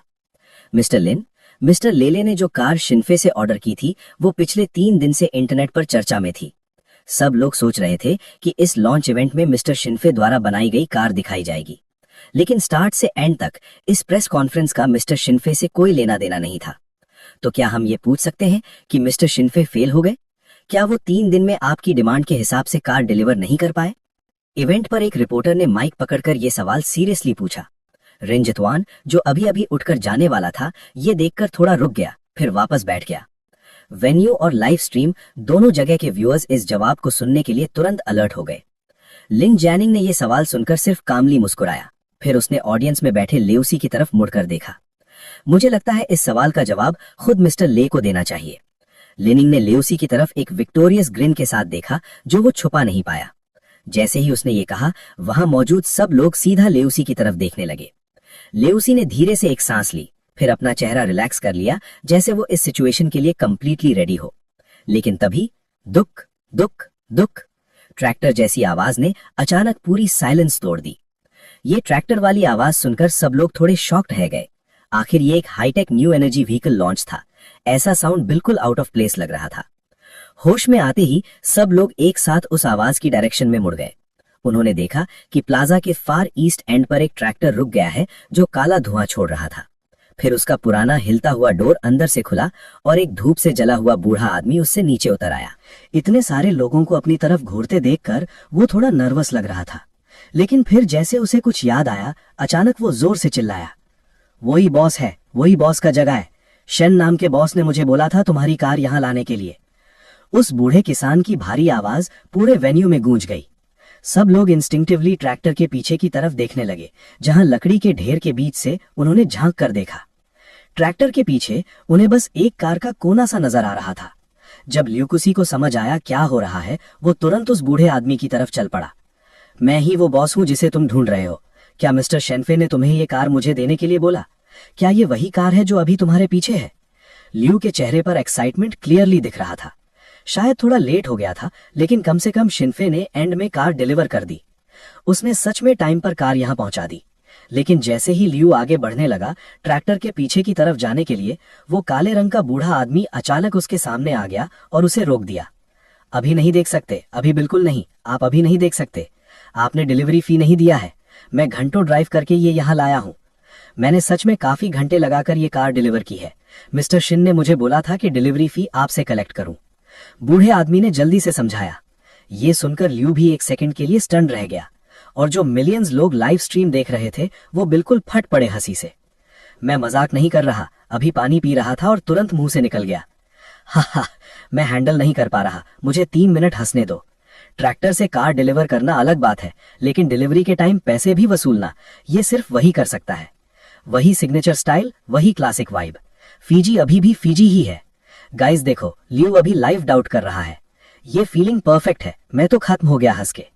लाइव स्ट्रीम में सब लोग हंसी से पागल हो रहे थे और पूरा सीन भी हंसी से भर गया। सिर्फ वो बूढ़ा आदमी सीरियस था, ल्यू को ध्यान से देख रहा था, जैसे बिना पैसे लिए उसे कार देखने नहीं देगा। ल्यू वापस रियलिटी में आया और उसकी आंखें थोड़ी ट्विच करने लगी। फिर उसने पीछे किसी को सिग्नल दिया। एक लड़की जो उसकी सेक्रेटरी लग रही थी जल्दी से आगे आई। उसने अपने वॉलेट से कुछ 100 रुपए निकाले और बूढ़े आदमी को दे दिए। बूढ़ा आदमी तुरंत मुस्कुरा दिया और ल्यू को साथ लेकर ट्रैक्टर के पीछे की तरफ चल पड़ा। थोड़ी देर बाद उसने ट्रक बेड का रेलिंग नीचे गिरा दिया ताकि सब लोग क्लियरली देख सकें कि शेनफे ने कौन सी न्यू एनर्जी व्हीकल बनाई है। लेकिन जैसे ही लोगों ने उस कार को देखा, सब एक सेकंड के लिए फ्रीज हो गए, क्योंकि वो बिल्कुल भी मार्केट में अवेलेबल ईवीज जैसी नहीं लग रही थी। उसका स्टाइल कंप्लीटली अलग था। ध्यान से देखो तो वो पुरानी AE86 जैसी लग रही थी, जो सालों पहले डिसकंटिन्यू हो चुकी है। क्या फे फुजीवारा तकीमी का फैन है, इसलिए उसने A86 जैसी कार बनाई? सच बोलूं तो इस कार को देखते ही मुझे एक स्ट्रॉन्ग रेट्रो वाइब फील हुई। मुझे तो काफी पसंद आई। लगता है फे टिपिकल शूट बिजनेसमैन बन गया है। या तो उसने मेहनत से बचने के लिए या पैसे बचाने के लिए सीधा एक पुरानी यूज्ड कार ली और उसे न्यू एनर्जी कार में कन्वर्ट कर दिया। हा, बिल्कुल सेम लग रही है ब्रो। ऊपर जाओ भाई, तुम फे को अच्छे से जानते हो। जब ऑडियंस अपनी तरफ से डिस्कस कर रही थी, दूसरी तरफ लेबस वेट नहीं कर पाया और सीधा ट्रैक्टर के पीछे चढ़ गया। 5.5 लाइव कैमरा एंगल सीधा उस कार पर फोकस थे जो मैंने बनाई थी। थोड़ी दूर स्टेज के पास कोई अभी अभी नीचे उतर कर आया था। लीनिंग इस तरफ देख रहा था, लेकिन उसके चेहरे पर बिल्कुल भी इंटरेस्ट नहीं था, जैसे उसे कोई फर्क ही नहीं पड़ता। उसके पास ही डैमी ग्रुप के कुछ बोर्ड मेंबर्स खड़े थे। इस वक्त वो लोग पहले से ही लिन जेनिंग को कंग्रेचुलेशंस देने लगे थे। कंग्रेचुलेशंस चेयरमैन लिन, आपने जो डैमी S7 बनाई है टीम के साथ, आज वो पूरी तरह सक्सेसफुल रही। बिल्कुल सही, आज के बाद हम कह सकते हैं कि डैमी ऑफिशियली न्यू एनर्जी कार्स की दुनिया में एंटर कर चुकी है। इसका पूरा क्रेडिट चेयरमैन लिन को ही मिलता है। अभी अभी मैंने डैमी ग्रुप का स्टॉक प्राइस चेक किया, सिर्फ कुछ मिनट्स में ही 0.05% ऊपर चला गया। मुझे तो ऑलरेडी दिख रहा है चेयरमैन लिन के अंडर डैमी और भी हाइट्स टच करेगी। सब बोर्ड मेंबर्स लिन जेनिंग के आसपास खड़े मुस्कुरा रहे थे और इतनी तारीफ सुनकर लिन जेनिंग के चेहरे पर एक हल्की सी स्मग स्माइल आ गई। आंखों के कोने की झुर्रियां भी उस स्माइल के साथ दब गईं। उसने हल्का सा चिन ऊपर उठाया, लेबस की तरफ देखा और बोला, सब लोग अभी इतनी जल्दी कंक्लूजन पे मत जाओ। अभी तक हमने वो कार देखी ही नहीं है जिसके लिए लेने 10 मिलियन खर्च किए हैं शिनफे से बनवाने के लिए। वो ऊपर से काम और पोलाइट लग रहा था, लेकिन अगर ध्यान से देखो उसकी आंखों में हल्का सा डिस्डेन क्लियरली दिखता था। तभी अचानक लेबस की तरफ कुछ हंगामा होने लगा। लिन जेनिंग ने आंखें सिकोड़कर उधर देखा। दूसरी तरफ लेबस ने फे के दिए हुए कार की से कार का डोर खोला। अंदर का इंटीरियर बिल्कुल नॉर्मल न्यू एनर्जी कार्स जैसा ही था, कुछ खास अलग नहीं। लेकिन प्रॉब्लम तब शुरू हुई जब उसने कार स्टार्ट करने की कोशिश की। कार अभी भी ट्रैक्टर पर ही रखी थी और नीचे उतरने के लिए सपोर्ट भी रेडी था। बस स्टार्ट करते ही उसे ड्राइव करके नीचे लाना था। लेकिन जैसे ही लेबस ने स्टार्ट बटन दबाया, कार ने बिल्कुल रिएक्ट ही नहीं किया। ना साउंड, ना लाइट, कुछ भी नहीं। ये देखते ही वहां मौजूद लोग और ऑनलाइन ऑडियंस तुरंत रिएक्ट करने लगे। डैम, क्या फे से गलती हो गई? कार स्टार्ट ही नहीं हो रही। 3 दिन शायद सच में कम पड़ गए। बस अब फे की रेपुटेशन गई। कार ही स्टार्ट नहीं होती तो फायदा क्या? अब थोड़ा बैलेंस फील हो रहा है, वरना फे को देखकर लगता था हम सब लूजर्स हैं। पूरा माहौल शोर से भर गया। लेबस का चेहरा सीरियस हो गया। वो खुद कार चेक करने लगा, समझने की कोशिश कर रहा था कि प्रॉब्लम क्या है। उसका टेक बैकग्राउंड था तो बेसिक चीजें उसे समझ आती थी, नॉर्मल लोगों से काफी बेटर। लेकिन जितना वो चेक करता गया उतना ही उसका एक्सप्रेशन बिगड़ता गया। आखिर में वो कंट्रोल नहीं कर पाया। कार में बिल्कुल पावर ही नहीं थी। लेबस सीट पर पीछे गिर गया। फ्रस्ट्रेट होकर गाली तक निकल गई उसके मुंह से। उसके माथे पर गुस्से की लाइंस क्लियरली दिख रही थी और उसकी आवाज लाइव ब्रॉडकास्ट में सुनाई दे गई। और फिर पूरा बशन प्लाजा एकदम से चुप हो गया। कुछ सेकंड्स के लिए कंप्लीट साइलेंस छा गया। फिर अचानक पूरा क्राउड फट के हंस पड़ा। लोग सीधे खड़े भी नहीं रह पा रहे थे, हंसते हंसते झुक गए। कुछ तो इतना हंस रहे थे कि आंखों में आंसू आ गए। बहुत लोगों ने बस शिनफे के बारे में सुना था कि वो एक शार्क बिजनेसमैन है, लेकिन आज पहली बार उन्होंने उसका असली स्टाइल लाइव देखा। ऑनलाइन फैंस तो और भी ज्यादा एंजॉय कर रहे थे। मैं नहीं सह पा रहा, सांस लेने दो। Same old vibe, same old trick, बिल्कुल वही श्रूड बॉस। मुझे लगा फे पेट्रोल भी नहीं डालेगा, लेकिन ये तो उससे भी आगे निकल गया। 10 मिलियन का ऑर्डर और बैटरी चार्ज करने के लिए 30 रुपए भी नहीं लगाए। प्योर बिजनेस सर्कल में ऐसा कोई नहीं करेगा। सब कस्टमर्स को किंग ट्रीट करते हैं और फे खुद को किंग ट्रीट करता है। लेबस ने सोचा भी नहीं होगा कि उसकी रेपुटेशन भी फे के सामने काम नहीं आएगी। उसके साथ भी सेम ट्रीटमेंट होगा। इस सीन ने सबको एक ही बात समझा दी, फे के रूल्स अलग ही लेवल के थे और उसके सामने कोई स्पेशल ट्रीटमेंट नहीं मिलता। तुमने देखा नहीं, लेले बिल्कुल हिल गया था। सिर्फ फे ही एक बिलियनर को इतना फ्रस्ट्रेट कर सकता है। सीरियसली, सिर्फ फे। कार के अंदर सीट पर पीछे टेक कर बैठा लेले बस इस वक्त काफी कॉम्प्लिकेटेड फील कर रहा था। उसने याद किया वो सारे इंस्ट्रक्शंस जो उसने शिनफे को दिए थे जब ऑर्डर प्लेस किया था, और अब उसे खुद को भी डाउट हो रहा था कि शायद ज्यादा एक्सपेक्ट करना गलत था। तभी उसका फोन बीप की आवाज के साथ वाइब्रेट हुआ। उसने कैजुअली चेक किया, सोचा कोई बिजनेस पार्टनर का मैसेज होगा, लेकिन जैसे ही उसने स्क्रीन देखी वो तुरंत शॉक हो गया। शिनफे ने उसे शार्क प्लेटफॉर्म के थ्रू एक ऑर्डर रिसीट भेजा था। मैसेज पढ़ते ही लेले की आईब्रोज टाइट हो गईं। शिनफे, तुम क्या करने की कोशिश कर रहे हो? इसमें कंपेयर करने लायक कुछ है भी? वो धीरे से खुद से बोलता है और फिर चुप हो जाता है। कुछ सेकंड्स के लिए वो बस सोचता रहता है।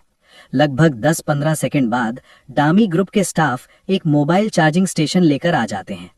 तब जाके लेले होश में आता है। ठीक है, अब इस पॉइंट पर मुझे बस चिनफे पर ट्रस्ट करना होगा। वो एक गहरी सांस लेता है, कार से बाहर निकलता है और अपनी सेक्रेटरी के कान में कुछ धीरे से बोलकर वेन्यू के एज की तरफ चल पड़ता है। ऑडियंस को लगा कि लेले गुस्से में चला गया। लोग तुरंत फिर से बातें करने लग गए। सिचुएशन कंट्रोल से बाहर जा रही थी तो उसकी फीमेल सेक्रेटरी तुरंत आगे आई और अनाउंस किया, डामी ग्रुप का लॉन्च अभी खत्म नहीं हुआ है। मिस्टर ले ने कहा है कि जैसे ही बैटरी फुल्ली चार्ज हो जाएगी ऑफिशियल प्रेजेंटेशन स्टार्ट होगा। मिस्टर शेनफे ने ये कार स्पेशली डामी ग्रुप के लिए बनाई है, कृपया थोड़ा और इंतजार करें। ये बोलकर वो साइड हो गई और खुद चार्जिंग प्रोसेस मॉनिटर करने लगी। आज वहां 10,000 से ज्यादा लोग मौजूद थे और मिलियंस लाइव स्ट्रीम देख रहे थे। इतनी बड़ी क्राउड होने के बाद भी सब लोग सरप्राइजिंगली पेशेंटली वेट करने लगे। अगर कोई और कंपनी होती तो आधा घंटा वेट करवाना मतलब लोग इवेंट छोड़कर चले जाते, लेकिन आज सब रुक गए। लगभग 20 मिनट बाद अचानक से इंजन्स की जोरदार गरज सुनाई दी। लोग जो बोर होने लगे थे तुरंत अलर्ट हो गए और आवाज की तरफ देखने लगे। नॉर्थ माउंटेन प्लाजा के एंट्रेंस से एक के बाद एक सुपर कार्स एंट्री लेने लगीं। सब परफेक्टली लाइन में पार्क हो गईं। कम से कम 1 दर्जन तो थी ही, और उनमें टॉप टियर नेम्स जैसे फरारी और लैम्बोर्गिनी भी शामिल थे। सीन देखते ही सबकी आंखें चमक उठीं। स्पोर्ट्स कार्स, ये तो हर लड़के का ड्रीम होता है। लोग तुरंत फोन्स निकालकर फोटोज लेने लगे, और जब सबका focus in luxury super cars पर था तभी अचानक स्पीकर से लेले की आवाज गूंजी, अगला सेगमेंट एक रेसिंग स्पेक्टिकल होने वाला है। यह सब डामी ग्रुप ने स्पेशली अरेंज किया है। दुनिया के टॉप सुपर कार्स और उन्हें ड्राइव करने वाले सब प्रोफेशनल रेसर्स हैं। उसकी आवाज पूरे प्लाजा में एको हुई और क्राउड तुरंत चीयर करने लगा। क्या बात है, बॉस ले कभी डिसअपॉइंट नहीं करता। प्रोडक्ट लॉन्च हो या शो, हमेशा फुल पावर। इंजन की आवाज सुनकर ही खून गर्म हो गया। लेकिन कुछ लोग कंफ्यूज भी थे। पर ये न्यू एनर्जी व्हीकल लॉन्च है ना, फिर ये पेट्रोल सुपर कार्स की रेस क्यों? बॉस ले क्या सोच रहा है? छोड़ो यार, बस शो एंजॉय करो। तभी अचानक, अरे रुक, ये क्या है? लाइव स्ट्रीम पर लोग और ज्यादा एक्साइटेड हो गए और ग्राउंड पर लोग शॉक में फ्रीज हो गए। नॉर्थ माउंटेन के वाइंडिंग रोड के स्टार्टिंग लाइन पर दर्जनों सुपर कार्स रेडी खड़ी थीं, जैसे जंगल के शिकारी जानवर शिकार के लिए तैयार हों। और उसी मोमेंट लेले ने शिनफे की बनाई हुई कार को ड्राइव करके सीधा उन सुपर कार्स के बीच में लाकर खड़ा कर दिया। वो सीन ऐसा लग रहा था जैसे लोहे के दरिंदों के बीच एक छोटा सा बेचारा लैम्ब खड़ा हो, जो आवाज तक नहीं निकाल पा रहा। एक सेकंड के लिए पूरी जगह चुप हो गई। ये दिल के उजाले में क्या आवाज का सुनामी खट पड़ा। नहीं, ये सच है। बॉस पागल हो गया है क्या? रुको, समझने दो जरा। डजन सुपर कार्स रेस कर रही हैं और बॉस एक न्यू एनर्जी कार लेके ज्वाइन कर रहा है। लैम्बोर्गिनी, फरारी, कोनिग्सेग, अगर बॉस उनके एग्जॉस्ट फ्यूम्स तक देख ले, मैं मान जाऊंगा। जो भी हो, शो के लिए फुल मार्क्स। ये सबसे वाइल्ड कार लॉन्च है जो मैंने कभी देखा है। सिर्फ आम लोग ही शॉक नहीं थे, स्टेज पर खड़े लिन जेनिंग और डैमी ग्रुप के बोर्ड मेंबर्स भी बिल्कुल स्टन्ड रह गए। कुछ सेकंड्स बाद लिन जेनिंग सबसे पहले होश में आया। उसने आंख के कोने को हल्का सा साफ किया और इमोशनल टोन में बोला, बॉस, क्या आप ये सब इसलिए कर रहे हैं ताकि ये प्रूव हो सके कि वो कार यूजलेस है और हमारी S7 कितनी पावरफुल है? बस कीजिए बॉस, आपने डैमी ग्रुप के लिए ऑलरेडी बहुत कुछ कर दिया है। चाहे आप एग्जीक्यूटिव डायरेक्टर बने रहें या नहीं, मेरे दिल में आप हमेशा रिस्पेक्ट के लायक रहेंगे। लिन जेनिंग सच में इमोशनल लग रहा था, जैसे वो डीपली मूव्ड हो। जैसे ही उसने ये बोला, बाकी डायरेक्टर्स भी तुरंत समझ गए, या कम से कम उन्हें लगा कि समझ गए। अच्छा, तो ये प्लान था। जितना बड़ा शो बॉस ले करेगा, उतना ही हमारी S7 बिकेगी। मानना पड़ेगा, चेयरमैन लिन की सोच नेक्स्ट लेवल है। एक ही नजर में पूरा प्लान समझ लिया। डैमी ग्रुप तो अब चेयरमैन लिन के अंडर और भी ऊपर जाएगा। उधर रेस ट्रैक पर काउंटडाउन शुरू हो चुका था। एक लाइन में खड़ी सुपर कार्स इंजन्स रेव कर रही थी। आवाज इतनी तेज थी कि कान फट जाए। उनके बीच खड़ी शेनफे की ईवी बिल्कुल एक बेचारी बकरी जैसी लग रही थी, जैसे बस अभी कुछ सेकंड्स में कुचल दी जाएगी। 3, 2, 1, बैंग। गन शॉट के साथ रेस स्टार्ट हुई। सारी सुपर कार्स एक साथ आगे शूट कर गईं। एक्सप्लोसिव स्टार्ट ने क्राउड को पागल कर दिया। फिर सबकी नजर तुरंत ल्यूसी की कार पर गई और हवा में फिर से हंसी गूंज उठी। हाँ, न्यू एनर्जी कार्स का एक्सेलरेशन नॉर्मल पेट्रोल कार्स से बेटर होता है, लेकिन ये कंपैरिजन नॉर्मल कार्स के साथ होता है। इन जैसे हाई एंड सुपर कार्स के सामने बिल्कुल अलग लीग है। सिर्फ स्टार्ट के कुछ सेकंड्स में ही ल्यूसी की कार डजन्स मीटर्स पीछे रह गई, और जैसे जैसे सेकंड्स बीतने लगे, गैप और भी बड़ा होता गया। अब सबको लग रहा था ये रेस तो शुरू होने से पहले ही खत्म हो चुकी है। कुछ और सेकंड्स बीत गए। अब तो ल्यूसी को आगे वाली सुपर कार्स के एग्जॉस्ट फ्यूम्स तक दिख नहीं रहे थे। लेकिन उसी मोमेंट पर दामी ग्रुप के चेयरमैन होने के नाते ल्यूसी ने अपनी प्रेजेंस दिखा दी। रेस शूट करने वाले ड्रोन क्रू भी काफी स्मार्ट थे। 5 ट्रैकिंग ड्रोन्स में से 2 सीधा ल्यूसी की कार के पीछे लग गए। ल्यूसी ड्राइव करता हुआ नॉर्थ माउंटेन के वाइंडिंग रोड के पहले टर्न तक पहुंच गया।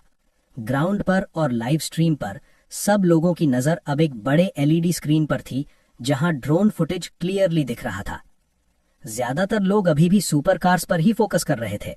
ल्यूसी की कार को लोग बस एक नजर देखते और इग्नोर कर देते। लेकिन अगले ही मोमेंट सब कुछ बदल गया। लोगों की आंखें स्क्रीन पर जम गईं। कुछ लोग तो शॉक में सीधा चिल्ला पड़े। स्क्रीन पर दिख रहा था ल्यूसी की कार 120 किलोमीटर पर आवर की स्पीड पर चल रही थी। सुपर कार्स जितनी फास्ट नहीं थी, लेकिन स्लो भी बिल्कुल नहीं। नॉर्मली हाईवेज पर भी यही टॉप अलाउड स्पीड होती है, और यहां इतनी स्पीड पर ल्यूसी सीधा शार्प टर्न लेने जा रहा था। और फिर 1 सेकंड भी नहीं लगा और उसने वो टर्न क्लीन क्रॉस कर लिया। गाइज, क्या मैं सही देख रहा हूं? ले बॉस टर्न पर स्लो ही नहीं हो रहा। ये क्या था? मैं तो शॉक हो गया। ये फील हो रहा है कि उसने टर्न प्रो ड्राइवर से भी फास्ट लिया। गेस करने की जरूरत नहीं, वो उनसे फास्ट ही था। एक व्यूअर बोला, मैंने टाइमिंग किया, सबसे फास्ट सुपर कार कोनिग्सेग ने 12 सेकंड्स लिए इस टर्न के लिए और ले बॉस ने सिर्फ 6 सेकंड्स। भाई ये तो डबल स्पीड हो गया। मैं समझ रहा था वो कार शो ऑफ कर रहा है, लेकिन ये तो ड्राइविंग शो ऑफ हो रहा है। आज से ले बॉस मेरा ड्राइविंग आइडल है। लाइव स्ट्रीम चैट फट पड़ा। सबका फोकस एकदम शिफ्ट हो गया। अब कोई सुपर कार्स नहीं देख रहा था, सब ले बॉस की ड्राइविंग देख रहे थे। और जैसे जैसे रेस आगे बढ़ी, शौक और भी बढ़ता गया। पहले लोगों को लगा बिना ब्रेक लिए टर्न लेना ही क्रेजी है, लेकिन वो तो सिर्फ शुरुआत थी।